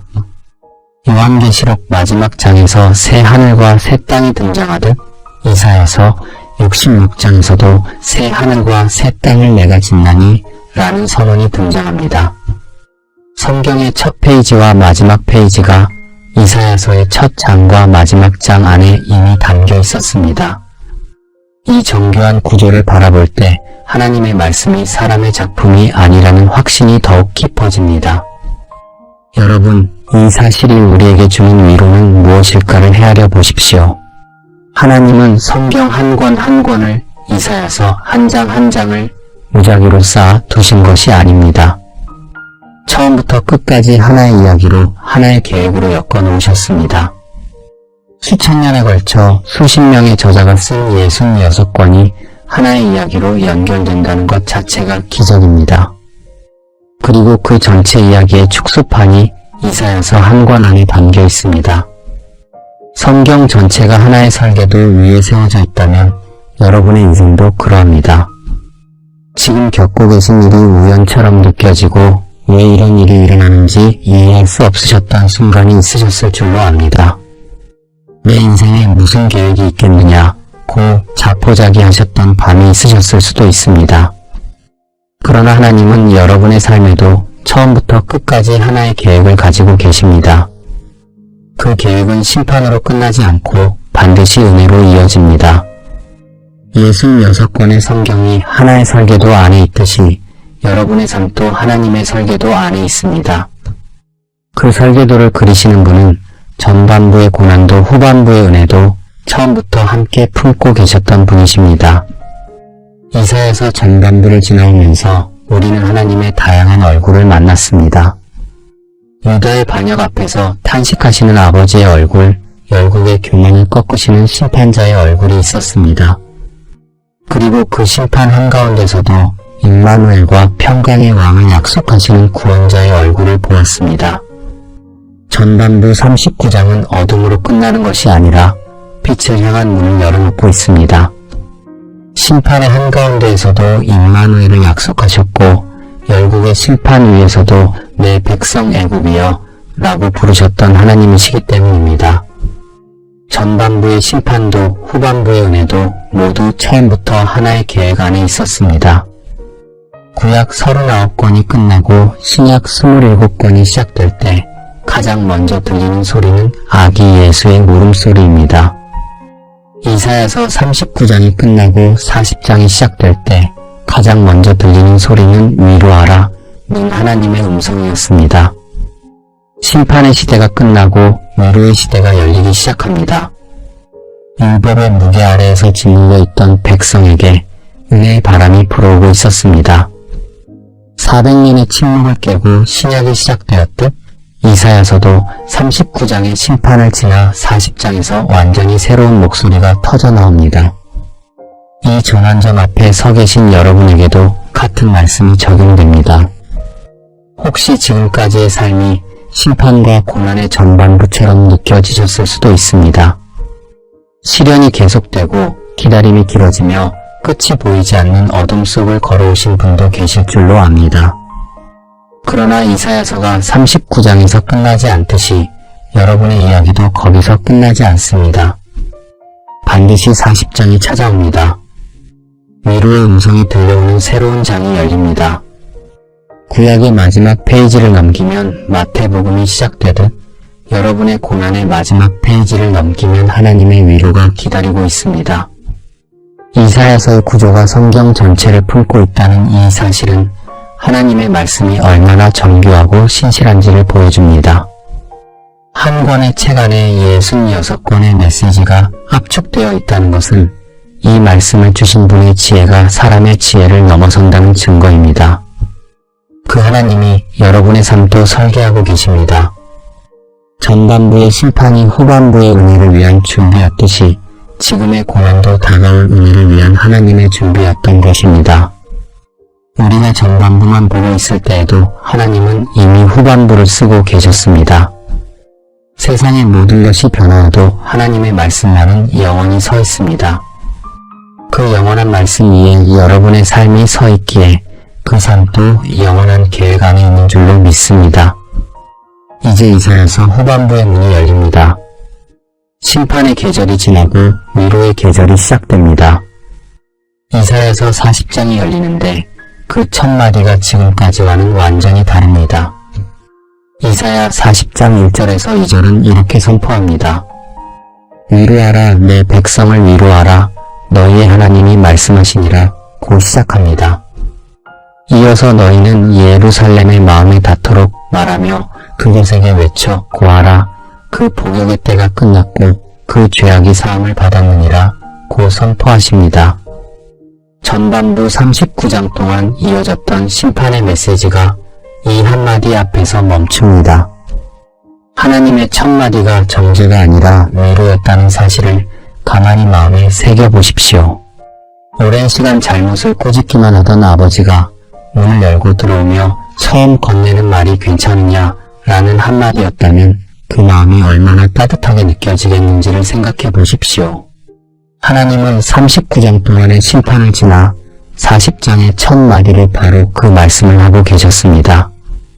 위로하라는 말씀이 한 번이 아니라 2번 반복되고 있습니다. 히브리어에서 같은 단어를 2번 반복하는 것은 강조의 의미를 지니고 있기 때문입니다. 한 번으로는 부족하다는 뜻이기도 합니다. 하나님이 얼마나 간절하게 자녀들을 위로하고 싶으셨는지를 이 반복 안에서 느끼게 됩니다. 심판을 선언하실 때보다 위로를 선포하실 때 하나님의 음성이 더 크게 울려 퍼지고 있었습니다. 그 복역의 때가 끝났다는 선언에도 마음을 기울여 보십시오. 복역이라는 단어는 군인이 의무적으로 복무하는 기간을 뜻합니다. 하나님은 이스라엘의 고통을 형벌로만 보지 않으시고 정해진 기간이 있는 복역으로 보셨습니다. 끝이 있다는 뜻입니다. 영원히 계속되는 벌이 아니라 때가 차면 끝나는 고난이었습니다. 여러분이 지금 겪고 계신 힘든 시간에도 하나님이 정하신 끝이 있습니다. 그 끝이 언제인지를 우리는 알 수 없지만 하나님은 알고 계십니다. 끝이 보이지 않는 터널 속에서 이 고통이 영원히 계속되는 것은 아닐까 두려우셨던 분이 계실 것입니다. 하나님은 그 두려움을 아시고 복역의 때가 끝났다 고 먼저 말씀해 주셨습니다. 그 죄악이 사함을 받았다는 말씀은 더욱 놀랍습니다. 백성이 회개하였기 때문에 사함을 받은 것이 아니라 하나님이 먼저 사함을 선언하셨습니다. 회개가 먼저가 아니라 은혜가 먼저였으며 이것이 바로 복음의 원형입니다. 우리가 아직 죄인 되었을 때 그리스도께서 우리를 위하여 죽으심으로 라고 로마서 5장 8절은 선포합니다. 그 복음의 원리가 이미 이사야 40장에 심어져 있었습니다.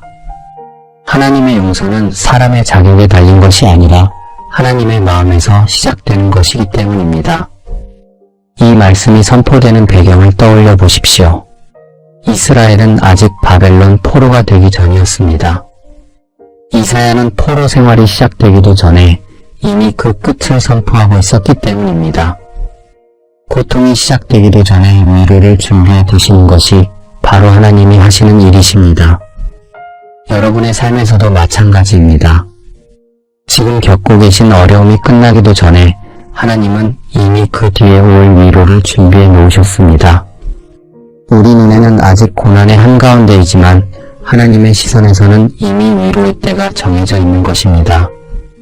이사야 40장 3절에서 5절은 광야에서 외치는 자의 소리가 등장합니다. 외치라, 광야에서 여호와의 길을 예비하라, 사막에서 우리 하나님의 대로를 평탄하게 하라 고 말씀하고 있습니다. 이 광야의 소리는 수백 년 뒤 요단강 가에서 실제로 울려 퍼졌습니다. 세례 요한이 바로 그 광야에서 외치는 자였습니다. 마태복음 3장 3절은 이 구절을 직접 인용하며 세례 요한의 사역이 이사야의 예언의 성취였음을 증거합니다. 이사야가 이 말씀을 기록할 때 세례 요한의 탄생까지는 700년이 남아 있었습니다. 그럼에도 하나님은 이미 광야의 소리를 준비해 두고 계셨습니다. 광야에서 길을 예비하라 는 말씀의 의미를 생각해 보십시오.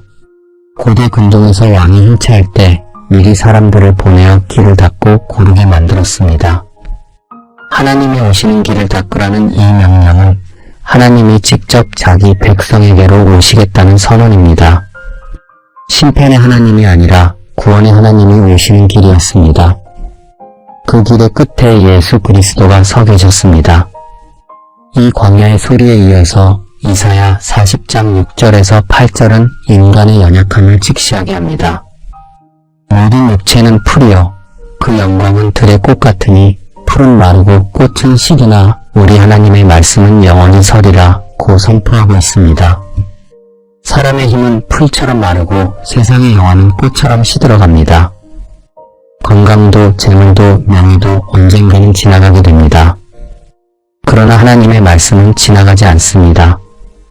지금 여러분이 붙잡고 계신 것 가운데 영원한 것이 무엇인지를 생각해 보십시오.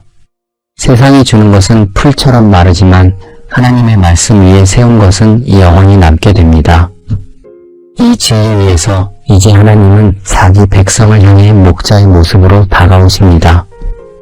이사야 40장 11절은 오시는 하나님의 모습을 한 폭의 그림처럼 보여줍니다. 목자같이 양떼를 먹이시며 어린 양을 그 팔로 모아 품에 안으시며 젖먹이는 암컷들을 온순히 인도하시리로다. 이 구절 앞에서 잠시 멈추어 보십시오. 심판을 선포하시던 하나님이 이제 목자의 모습으로 나타나십니다. 어린 양을 팔로 모아 품에 안으시는 모습, 젖먹이는 양을 급하게 몰지 않고 온순히 인도하시는 모습이 그려져 있습니다. 하나님이 어린 양을 품에 안으신다는 것은 아직 스스로 걸을 힘이 없는 자를 안아주신다는 뜻입니다. 젖먹이는 양을 온순히 인도하신다는 것은 무거운 짐을 진 자를 재촉하지 않으시고 그 걸음에 맞춰주신다는 의미입니다. 이것이 하나님의 마음이었습니다. 여러분 중에도 더 이상 힘이 없어서 한 걸음도 내딛기 어려운 분이 계실 줄로 압니다. 하나님은 그런 여러분을 재촉하지 않으십니다. 품에 안아주시고 여러분의 걸음에 맞춰 함께 걸어주십니다. 빨리 일어나라 고 다그치시는 분이 아니라 천천히 와도 괜찮다 고 말씀하시는 분이십니다. 마치 목자가 양떼 뒤에서 걷듯이 하나님은 여러분의 뒤에서 묵묵히 지켜보고 계시기 때문입니다. 넘어지면 일으켜주시고 지치면 안아주시는 것이 이사야 40장이 그리는 하나님의 모습입니다. 하나님의 위로는 말씀에만 머물지 않았습니다. 이사야 44장 28절에서 45장 1절에서 하나님은 놀라운 선언을 하십니다. 고레스에 대하여 그는 나의 목자라 나의 모든 기쁨을 성취하리라 하시며 나의 기름 부음 받은 자라 고 부르셨습니다. 고레스는 이스라엘 사람이 아니었습니다. 페르시아의 왕이었으며 하나님을 알지 못하는 이방인이었습니다. 그런데 하나님은 이 이방 왕을 나의 목자라 부르시고 기름 부음 받은 자라 부르셨습니다. 하나님의 도움은 이스라엘 안에서만 나오는 것이 아니었습니다. 세상의 어떤 사람이든 어떤 나라든 하나님은 자신의 계획을 위해 쓰실 수 있는 분이시기 때문입니다. 실제로 고레스는 바벨론을 정복한 뒤 포로로 잡혀있던 유대인들을 예루살렘으로 돌려보내는 칙령을 내렸습니다.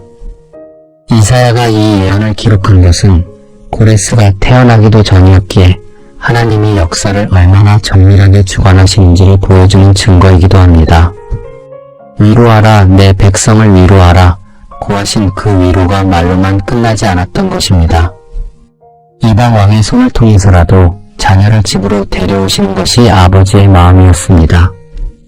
여러분의 삶에서도 전혀 예상하지 못했던 곳에서 하나님의 도움이 찾아왔던 경험이 있으셨을 것입니다. 하나님은 우리가 생각하는 것보다 훨씬 넓은 방법으로 우리를 향한 계획을 이루어 가시는 분이십니다. 이사야 40장의 마지막 부분은 가장 널리 사랑받는 말씀 가운데 하나이기도 합니다. 이사야 40장 31절은 이렇게 선포합니다. 오직 여호와를 앙망하는 자는 새 힘을 얻으리니 독수리가 날개치며 올라감 같을 것이요 라고 시작합니다. 달려도 곤비하지 아니하겠고 걸어도 피곤하지 아니하리로다. 여기서 앙망이라는 단어의 히브리어 원어는 기다리다라는 뜻을 담고 있습니다. 단순히 바라보는 것이 아니라 인내하며 기다리는 것입니다. 지치지 않고 기다리는 자에게 하나님은 새 힘을 주시겠다고 약속하셨습니다.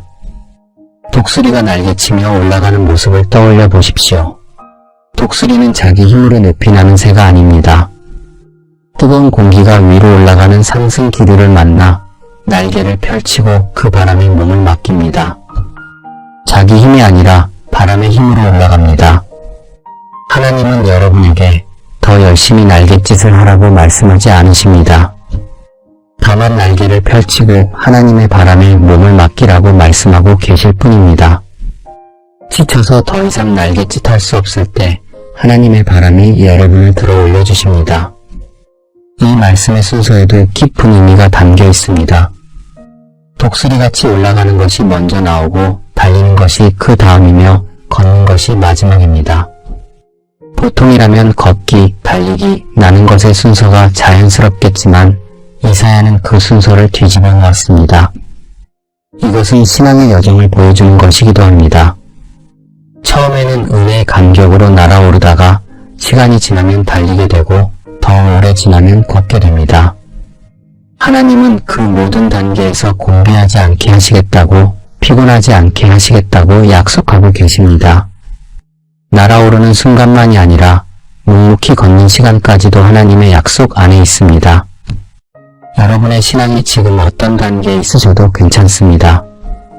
날아오르는 감격의 시간이든 묵묵히 걷는 인내의 시간이든 하나님은 그 자리에서 여러분과 함께 하십니다. 이사야 40장은 심판의 하나님이 위로의 하나님으로 바뀌신 것이 아닙니다. 심판 속에서도 위로를 품고 계셨던 하나님의 본래 마음이 드러난 것임을 보여줍니다. 전반부에 심판이 없었다면 이 위로의 깊이를 알 수 없었을 것입니다. 어둠을 지나왔기에 빛이 더 밝게 느껴지는 것처럼 여러분이 지나온 고난의 시간이 이 위로를 더 깊이 받아들일 수 있는 그릇이 되어줍니다. 이사야서 후반부는 이제 이 위로 위에서 펼쳐지는 구원의 이야기로 나아갑니다. 이사야서 후반부의 위로가 점점 깊어지는 가운데 한 인물의 모습이 서서히 드러나기 시작합니다. 이사야서는 이 인물을 여호와의 종이라 부릅니다. 이 종은 왕이 아니었고 군대를 이끄는 장군도 아니었습니다. 고난을 통해 하나님의 뜻을 이루는 전혀 예상하지 못한 모습의 구원자였습니다.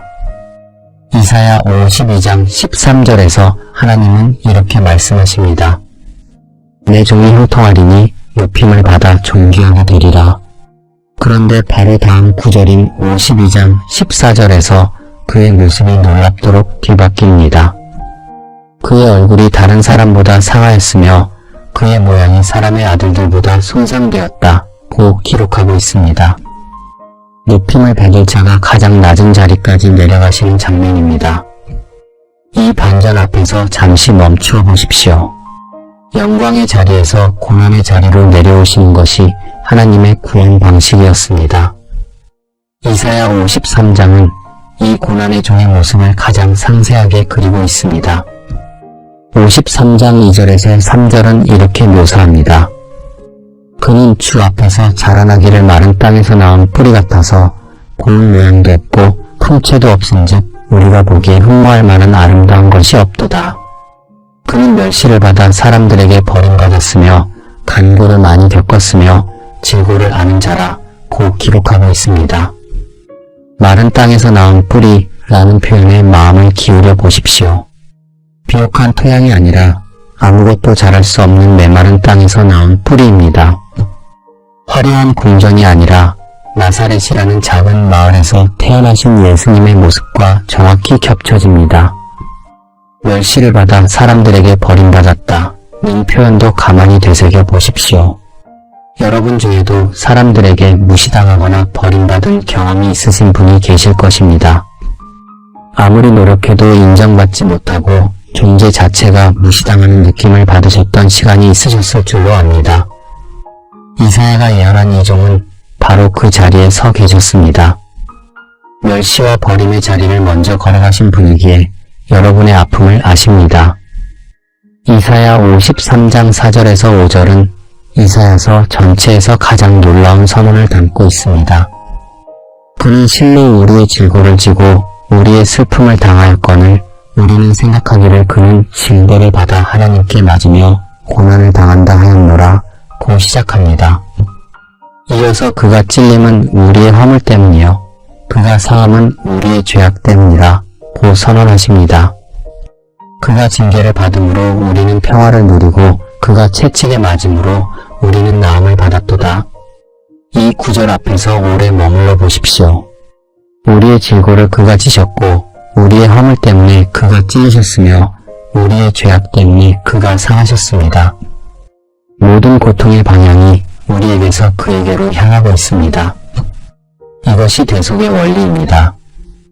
벌을 받아야 할 사람 대신 아무 죄 없는 자가 그 벌을 지시는 것입니다. 이사야가 이 말씀을 기록한 것은 예수 그리스도가 십자가에 달리시기 700년 전이었습니다. 그런데 이 구절을 읽으면 골고다 언덕의 장면이 눈앞에 펼쳐집니다. 채찍에 맞으시고 못에 찔리시며 우리의 죄를 대신 지신 예수님의 모습이 있습니다. 그 모습이 700년 전에 이미 이토록 정확하게 기록되어 있었습니다. 이사야 53장 7절은 고난 앞에서의 종의 태도를 보여줍니다. 그가 곤욕을 당하여 괴로울 때에도 그의 입을 열지 아니하였도다 라고 시작합니다. 도수장으로 끌려가는 어린 양과 털 깎는 자 앞에서 잠잠한 양같이 그의 입을 열지 아니하였도다. 도수장으로 끌려가는 어린 양의 모습을 천천히 떠올려 보십시오. 어린 양은 저항하지도 소리치지도 않습니다. 자기가 어디로 가는지도 모른 채 조용히 끌려갑니다. 예수님은 십자가 앞에서 바로 이 모습이셨습니다. 빌라도 앞에서 한마디 변명도 하지 않으셨고 조롱하는 군병들에게 저항하지도 않으신 것입니다. 그 침묵의 의미를 헤아려 보십시오. 예수님은 말씀 한마디로 천지를 창조하신 분이십니다. 원하셨다면 십자가에서 내려오실 수 있었고 천사의 군대를 부릴 수도 있으셨습니다. 그러나 입을 열지 않으신 까닭이 있습니다. 왜 침묵하셨는지를 이사야 53장 10절에 알려줍니다. 여호와께서 그에게 상함을 받게 하시기를 원하사 라고 기록하고 있기 때문입니다. 이것은 하나님 아버지의 뜻이었습니다. 아들을 고난에 내어주시는 아버지의 마음이 이 한 구절 안에 담겨 있습니다. 하나님이 아들의 고난을 원하셨다는 말씀 앞에서 마음이 무거워지실 수도 있을 것입니다. 그러나 이 구절의 끝을 끝까지 읽어보십시오. 53장 10절 후반부는 그의 뜻이 그의 손에서 형통하리로다 라고 선언합니다. 고난이 목적이 아니라 고난을 통한 형통이 목적이었습니다. 십자가가 끝이 아니라 부활이 그 뒤에 있었기 때문입니다. 하나님은 아들의 고통을 즐기신 것이 아니라 그 고통을 통해 수많은 자녀를 살리시려는 사랑으로 그 길을 허락하셨습니다. 자녀를 잃을 수 있는 고통보다 자녀를 살리기 위해 아들을 보내시는 고통을 선택하신 것이었습니다. 이것이 하나님의 사랑이었습니다. 앞서 들으신 그 말씀을 다시 한번 되새겨 보십시오. 나음을 받았다는 것은 이미 완료된 일입니다. 아직 일어나지 않은 미래의 일을 이사야는 이미 일어난 일처럼 기록하였습니다. 하나님의 시선에서는 이미 완성된 구원이었기 때문입니다. 여러분의 병과 아픔, 마음의 상처와 영혼의 갈라진 틈까지 이미 끝의 찍 아래에서 치유가 선언되었습니다. 이사야 53장 12절은 이 고난의 종의 결말을 이렇게 선포합니다. 그가 자기 영혼을 버려 사망에 이르게 하며 범죄자 중 하나로 헤아림을 받았음이라 고 기록합니다. 그러나 그가 많은 사람의 죄를 담당하며 범죄자를 위하여 기도하였느니라 고 이어서 선포하고 있습니다. 범죄자 중 하나로 헤아림을 받았다는 것은 예수님이 두 강도 사이에서 십자가에 달리신 장면과 정확히 일치합니다. 범죄자를 위하여 기도하셨다는 것은 아버지여 저들을 사하여 주옵소서 라고 십자가 위에서 기도하신 그 장면과 겹쳐집니다. 700년이라는 시간을 생각해 보십시오. 이사야가 이 말씀을 기록할 때 로마 제국은 아직 세워지지도 않았습니다. 십자가형이라는 처형 방식도 존재하지 않던 시대였습니다. 그런데 이사야는 찔림과 상함과 채찍과 도수장의 어린 양이라는 표현으로 십자가의 모든 장면을 미리 그려놓았습니다. 사람의 지혜로는 불가능한 일이었기에 이 예언 자체가 하나님의 말씀이 살아있다는 증거입니다. 이 고난의 종 예언이 얼마나 강력한 말씀인지를 사도행전 8장의 한 장면이 보여줍니다. 에디오피아의 내시가 마차 위에서 이사야서를 읽고 있었습니다. 그가 읽고 있던 부분이 바로 이사야 53장의 도수장으로 끌려가는 어린 양 구절이었습니다. 빌립이 다가가서 읽는 것을 깨닫느냐고 묻자 내시는 지도하는 사람이 없으니 어찌 깨달을 수 있겠느냐 고 대답하였습니다. 빌립은 바로 이 구절에서부터 시작하여 예수님의 복음을 전하였고 내시는 그 자리에서 세례를 받게 됩니다. 이사야 53장은 그 자체로 복음 전도의 통로였으며 한 사람의 인생을 완전히 바꾸어 놓은 말씀이기도 하였습니다. 여러분이 지금 겪고 계신 고통이 아무 의미 없는 고통이라고 느끼셨던 적이 있으실 것입니다. 왜 나만 이런 고난을 겪어야 하는지 이해할 수 없었던 밤을 지나오신 분도 계실 것입니다. 이사야 53장은 고난에도 하나님의 뜻이 있다는 것을 보여줍니다. 고난의 종이 겪은 고통은 수많은 사람을 살리기 위한 것이었습니다. 여러분의 고통도 하나님의 손 안에서 아무 의미 없이 버려지는 것이 아닙니다. 채찍에 맞으신 그분이 여러분의 상처를 알고 계시며 그 상처마저도 하나님의 계획 안에서 치유와 회복을 향해 나아가고 있습니다. 이사야서는 이제 이 고난의 종이 이루신 구원 위에서 빛과 영광의 이야기로 나아갑니다. 고난의 종이 찔리시고 상하신 그 자리에서 이제 빛이 터져나옵니다. 이사야 60장 1절에서 2절은 이사야서 전체에서 가장 밝고 강렬한 선언을 담고 있습니다. 일어나라 빛을 발하라.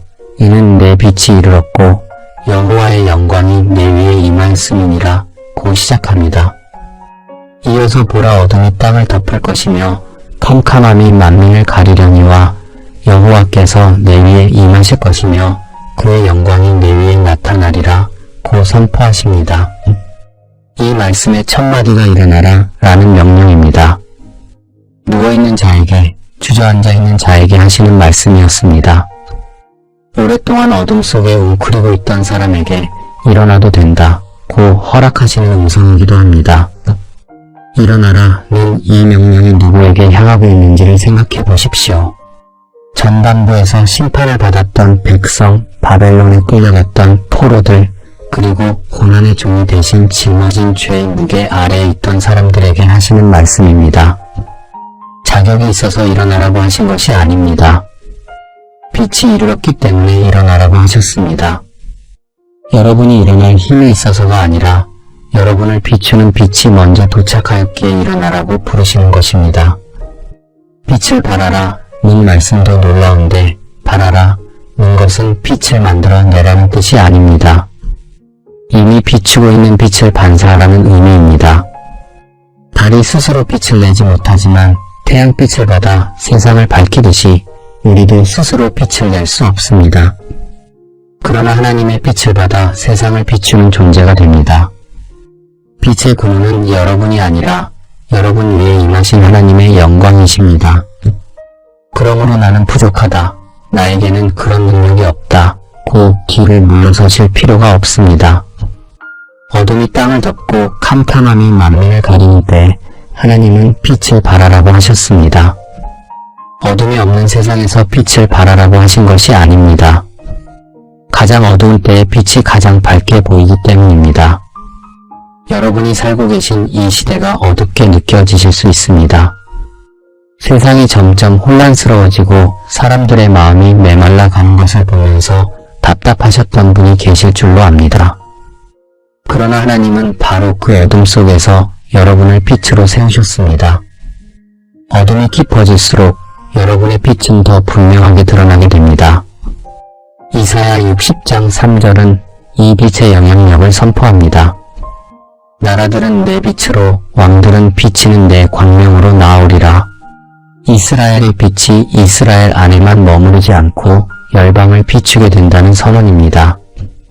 이사야서 전반부에서 심판의 대상이었던 열국이 이제 빛을 향해 걸어오고 있습니다. 심판에서 끝나는 것이 아니라 구원의 빛이 모든 민족에게까지 미치는 것이 하나님의 최종 계획이었습니다. 이사야 61장 1절에서 3절로 넘어가면 이 빛의 사명이 구체적으로 드러납니다. 주 여호와의 영이 내게 임하셨으니 이는 여호와께서 내게 기름을 부으사 가난한 자에게 아름다운 소식을 전하게 하려 하심이라. 마음이 상한 자를 고치며 포로된 자에게 자유를, 갇힌 자에게 노임을 선포하며 여호와의 은혜의 해를 선포하게 하려 하심이라. 이 말씀은 앞서 살펴본 것처럼 예수님이 나사렛 회당에서 직접 읽으시고 이 글이 오늘 너희 귀에 응하였느니라 고 선포하신 바로 그 구절입니다. 이사야가 기록한 이 사명이 예수님 안에서 성취되었습니다. 그리고 놀라운 것은 이 사명이 예수님에게서 끝나지 않고 예수님을 믿는 모든 사람에게로 이어진다는 사실입니다. 여러분도 이 빛의 사명 안에 포함되어 있습니다. 가난한 자에게 아름다운 소식을 전한다는 이 말씀 앞에서 잠시 멈추어 보십시오. 여기서 말하는 가난은 물질적인 가난만을 뜻하지 않습니다. 마음이 가난한 자, 영적으로 메마른 자, 희망을 잃어버린 자를 포함합니다. 마음이 상한 자를 고치신다는 말씀은 하나님이 부러진 마음을 싸매어 주시는 분이라는 뜻입니다. 히브리어에서 이 표현은 부러진 뼈를 정성스럽게 붙여주는 것과 같은 의미를 담고 있습니다. 여러분의 마음이 지금 부러져 있으셔도 괜찮습니다. 하나님은 그 부러진 마음을 하나하나 붙여주시는 분이십니다. 포로된 자에게 자유를 선포한다는 것도 깊이 헤아려 보십시오. 바벨론의 포로에서 풀려나는 것만을 의미하지 않습니다. 두려움에 갇혀있는 마음, 과거의 상처에 묶여있는 기억, 용서하지 못하는 분노에 사로잡힌 영혼까지 포함됩니다. 모든 종류의 포로 상태에서 자유를 선포하시는 의미입니다. 그 자유는 스스로 얻어내는 것이 아니라 하나님이 선포하시는 것이기에 의미입니다. 감옥 안에서 아무리 발버둥 쳐도 스스로 문을 열 수 없지만 밖에서 열쇠를 가진 분이 문을 여시면 한순간에 자유가 됩니다. 하나님은 열쇠를 가지신 분이시며 지금도 여러분의 감옥 문 앞에 서 계십니다. 이사야 61장 3절은 이 구원의 결과를 아름답게 그립니다.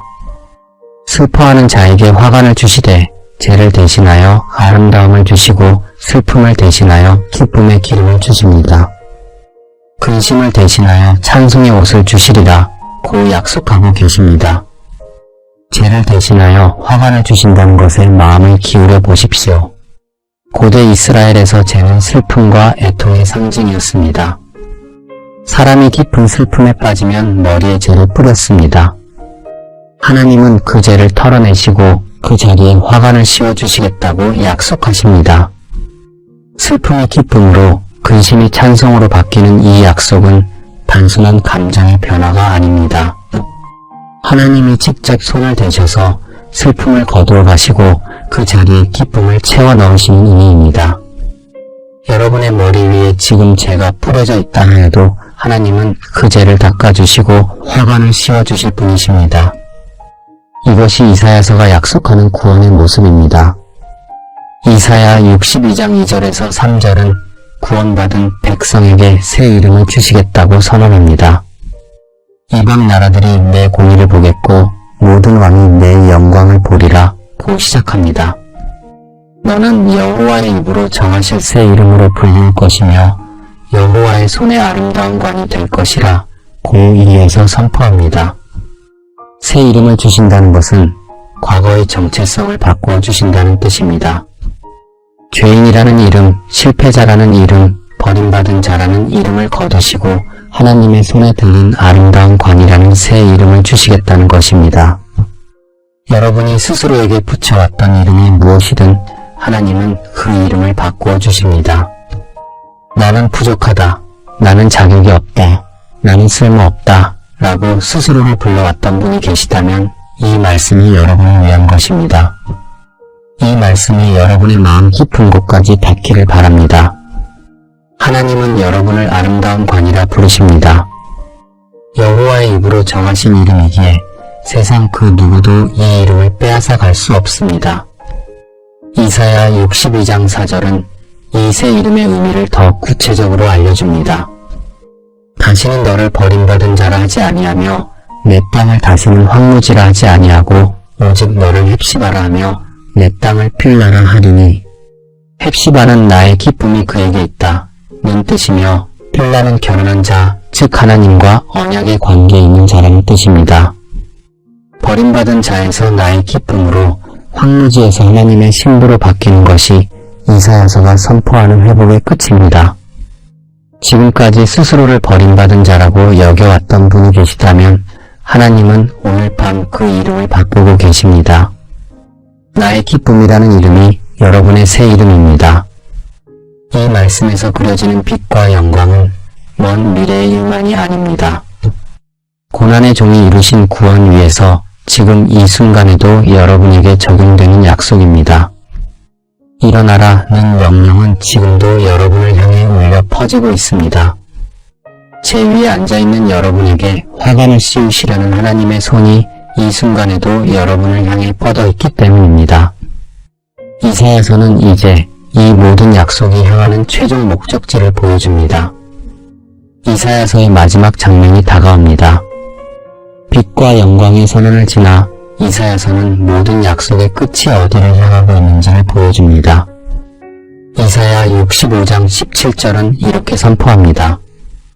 보라, 내가 새 하늘과 새 땅을 창조하나니 이전 것은 기억되거나 마음에 생각나지 아니할 것이라. 이전 것은 기억되지 아니할 것이라. 는 이 한마디 앞에서 잠시 멈추어 보십시오. 하나님은 낡은 세상을 수리하시는 것이 아니라 완전히 새로운 세상을 창조하시겠다고 말씀하고 계십니다. 수리한다는 것은 기존의 틀을 유지하면서 고치는 것이지만 창조한다는 것은 처음부터 다시 시작하신다는 뜻입니다. 창세기 1장에서 하나님이 하늘과 땅을 처음 창조하셨던 그 능력으로 다시 한번 새로운 세상을 여시겠다는 선언입니다. 이전 것이 기억나지 아니할 것이라 는 약속은 단순히 과거를 잊게 해주시겠다는 뜻이 아닙니다. 새로운 것이 너무나 압도적이어서 이전의 슬픔과 고통이 더 이상 마음을 지배하지 못하게 되리라는 약속입니다. 여러분이 지금까지 겪어오신 모든 아픔, 눈물로 적신 밤들, 기도가 응답되지 않는다고 느꼈던 긴 기다림의 시간들이 있으셨을 것입니다. 하나님은 그 모든 것을 넘어서는 새로운 현실을 준비하고 계십니다. 이사야 65장 19절은 이 새 세상의 모습을 이렇게 묘사합니다. 예루살렘에서 울음소리와 부르짖는 소리가 다시는 들리지 아니할 것이며 라고 기록하고 있습니다. 울음이 없는 세상을 천천히 떠올려 보십시오. 질병의 고통도 사별의 슬픔도 불의의 눈물도 없는 세상입니다. 이것은 사람이 꿈꾸는 이상향이 아니라 하나님이 직접 만드시겠다고 약속하신 현실입니다. 이사야 65장 21절에서 22절은 그 세상의 구체적인 모습을 보여줍니다. 집을 건축하고 그 안에 살 것이며 포도원을 가꾸고 그 열매를 먹을 것이라 고 기록하고 있습니다. 자기가 지은 집에서 쫓겨나는 일이 없고 자기가 심은 것의 열매를 빼앗기는 일이 없는 세상입니다. 지금 이 세상에서는 열심히 일해도 빼앗기고 정성을 쏟아도 무너지는 일들이 있습니다. 그런 경험을 하신 분이라면 이 약속이 얼마나 따뜻하게 다가오는지 느끼실 수 있을 것입니다. 노력이 헛되지 않는 세상, 수고한 것을 온전히 누리는 세상을 하나님이 준비하고 계십니다. 이사야 65장 24절은 더 깊은 위로를 전합니다. 그들이 부르기 전에 내가 응답하겠고 그들이 말을 마치기 전에 내가 들을 것이며 라고 약속하고 계십니다. 기도하기도 전에 응답하시겠다는 이 말씀 앞에서 그동안 기도가 응답되지 않는다고 느끼셨던 분들의 마음이 떠오릅니다. 하나님은 여러분의 기도를 듣지 않으신 것이 아니었습니다. 여러분이 말을 꺼내기도 전에 이미 여러분의 마음을 읽고 계셨습니다. 새 하늘과 새 땅에서는 기도와 응답 사이에 간격이 없습니다. 지금은 기다림이 있지만 그 기다림의 끝에는 이 약속이 기다리고 있습니다. 이사야 66장은 이사야서의 마지막 장입니다. 66장 22절에서 하나님은 다시 한번 선언하십니다. 내가 지을 새 하늘과 새 땅이 내 앞에 항상 있을 것 같이 너희 자손과 너희 이름이 항상 있으리라. 새 하늘과 새 땅이 항상 있듯이 너희도 항상 있으리라는 이 약속은 하나님의 백성이 영원히 하나님과 함께한다는 선언입니다. 사라지지 않는 세상, 끝나지 않는 관계, 영원히 함께하시는 하나님이 이사야서가 가리키는 마지막 장면이기도 합니다. 요한계시록 21장 4절이 모든 눈물을 그 눈에서 닦아주시리니 라고 선포하는 바로 그 장면이 이사야서 안에 이미 씨앗으로 심어져 있었던 것입니다. 이사야 66장 13절은 이 모든 약속의 마지막에 한 가지 놀라운 비유를 더합니다. 어머니가 자녀를 위로하는 것 같이 내가 너희를 위로할 것인즉 너희가 예루살렘에서 위로를 받으리라. 하나님이 스스로를 어머니에 비유하신 장면입니다. 이 비유 앞에서 마음을 열어보십시오. 어머니가 아이를 안고 토닥이듯이 하나님이 여러분을 안고 토닥이시겠다는 말씀입니다. 이사야서의 마지막에서 하나님은 전능하신 심판자가 아니라 자녀를 품에 안은 어머니의 모습으로 서 계십니다. 이것이 하나님의 본래 마음이었습니다. 이 마지막 장면이 놀라운 것은 이사야서의 시작과 정확히 대비되기 때문입니다. 이사야 1장에서 하나님은 하늘이여 들으라, 땅이여 귀를 기울이라 고 슬픔으로 부르셨습니다. 자녀가 반역하였다는 한탄으로 시작된 이 책이 66장에서는 새 하늘과 새 땅의 약속으로 마무리됩니다. 심판으로 시작된 이야기가 창조로 끝나는 것입니다. 이것이 하나님의 이야기 방식이었습니다. 끝은 언제나 심판이 아니라 새로운 시작입니다. 하나님은 파괴로 끝맺으시는 분이 아니라 파괴 위에 새 것을 세우시는 분이십니다. 이사야서 전체가 이 진리를 증거하고 있습니다. 오늘 밤 여러분과 함께 걸어온 이사야서 66장의 여정을 잠시 돌아보십시오. 하나님이 기르신 자녀가 반역한 아픔에서 시작하여 임마누엘의 약속을 지나고 열국의 심판과 히스기야의 기도를 거쳤습니다. 심판의 전반부가 구약의 흐름과 닮아 있다는 놀라운 구조를 살펴보았고, 위로하라, 내 백성을 위로하라 는 음성과 함께 후반부의 문이 열렸습니다. 고난의 종이 우리의 질고를 대신 지신 십자가 예언을 묵상하였으며 일어나라 빛을 발하라 는 부르심 앞에서 새 이름을 받았습니다. 그리고 이 모든 여정의 끝에서 새 하늘과 새 땅을 바라보고 있습니다. 이사야서 66장을 처음부터 끝까지 함께 걸으며 하나님의 마음이 한 번도 우리를 떠나지 않으셨다는 것을 확인하게 됩니다. 처음에 이사야서가 성경의 축소판이라는 말씀을 들었을 때 그 의미가 와닿지 않으셨을 수도 있습니다. 그러나 지금 이 자리까지 함께 오신 여러분은 이미 그 의미를 온몸으로 경험하신 것이기도 합니다. 심판에서 은혜로, 어둠에서 빛으로, 고난에서 영광으로 이어지는 이 흐름이 성경 전체의 흐름이며 동시에 여러분의 인생 이야기이기도 합니다. 지금 전반부의 어둠 속에 계신 분이 계시다면 이사야서가 증거합니다. 반드시 후반부가 찾아옵니다. 위로의 음성이 들려오고 빛이 임하며 새 이름이 주어지는 때가 반드시 옵니다. 하나님은 여러분의 이야기를 심판에서 끝내지 않으시고 반드시 새 하늘과 새 땅으로 인도하시는 분이십니다. 여러분의 인생도 이사야서처럼 하나의 이야기입니다. 지금 어떤 장을 지나고 계신지 우리는 알 수 없습니다. 그러나 이사야서 66장을 함께 걸어온 지금 한 가지만은 분명히 아시게 되셨을 것입니다. 이 이야기를 쓰시는 분이 심판에서 끝내지 않으시고 반드시 새 하늘과 새 땅으로 인도하시는 분이라는 사실을 말입니다. 이사야서가 심판에서 시작하여 새 창조로 끝나듯이 여러분의 이야기도 반드시 하나님의 손 안에서 아름다운 결말을 향해 나아가고 있습니다. 이사야서 66장을 관통하는 하나님의 말씀은 오늘 밤에도 영원히 서 있습니다. 그 말씀 위에 여러분의 삶이 서 있기에 오늘 밤 이 자리에서 평안히 쉬셔도 됩니다. 오늘 밤 긴 시간 함께하여 주셔서 감사합니다. 이사야서의 말씀이 여러분의 마음에 잔잔히 머물기를 바랍니다. 이 영상이 위로가 되셨다면 좋아요와 구독으로 함께해 주십시오. 여러분의 응원이 더 많은 분들에게 말씀을 전하는 힘이 됩니다. 이제 이 여정의 마지막을 기도로 마치겠습니다. 편안히 눈을 감으시고 하나님 앞에 마음을 내려놓으십시오. 하나님 아버지, 오늘 밤 이사야서 66장을 처음부터 끝까지 함께 걸어왔습니다. 손은 그 인자를 알 것만은 알지 못하였던 우리의 모습을 돌아보게 하시니 마음이 숙연하여집니다. 우시야 왕이 죽던 해처럼 우리의 삶도 흔들렸던 날이 있었지만 하나님은 보좌를 떠나지 않으셨음을 고백합니다. 좋은 포도를 기대하셨건만 들포도를 맺었던 날들을 아버지 앞에 내려놓습니다. 히스기야가 산헤립의 편지를 주님 앞에 펴놓았듯이 오늘 밤 우리의 두려움과 근심도 주님 앞에 펼쳐놓습니다. 위로하라, 내 백성을 위로하라. 고 2번이나 부르셨던 그 간절하신 음성이 지금 이 자리에도 울려 퍼지고 있음을 믿습니다.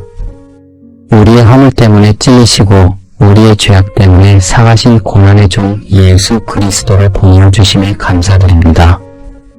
그 채찍 아래에서 우리의 마음이 이미 선언되었음을 믿습니다. 아버지, 오늘 밤 이 자리에서 듣고 있는 한 분 한 분의 삶 위에 일어나라 빛을 발하라 는 부르심을 허락하여 주옵소서. 죄를 대신하여 화관을 씌워주시고 슬픔을 대신하여 기쁨의 기름을 부어주시며 버림받은 자라는 이름 대신 나의 기쁨이라는 새 이름을 불러 주옵소서. 어머니가 자녀를 위로하듯이 우리를 안아주시겠다 하셨으니 오늘 밤 그 품 안에서 평안히 쉬게 하여 주옵소서. 새 하늘과 새 땅을 약속하신 그 말씀이 오늘 밤 우리의 베개 곁에 머물게 하여 주시고 내일 아침 눈을 뜰 때에도 그 소망이 우리와 함께하게 하여 주옵소서. 예수 그리스도의 이름으로 기도드립니다. 아멘.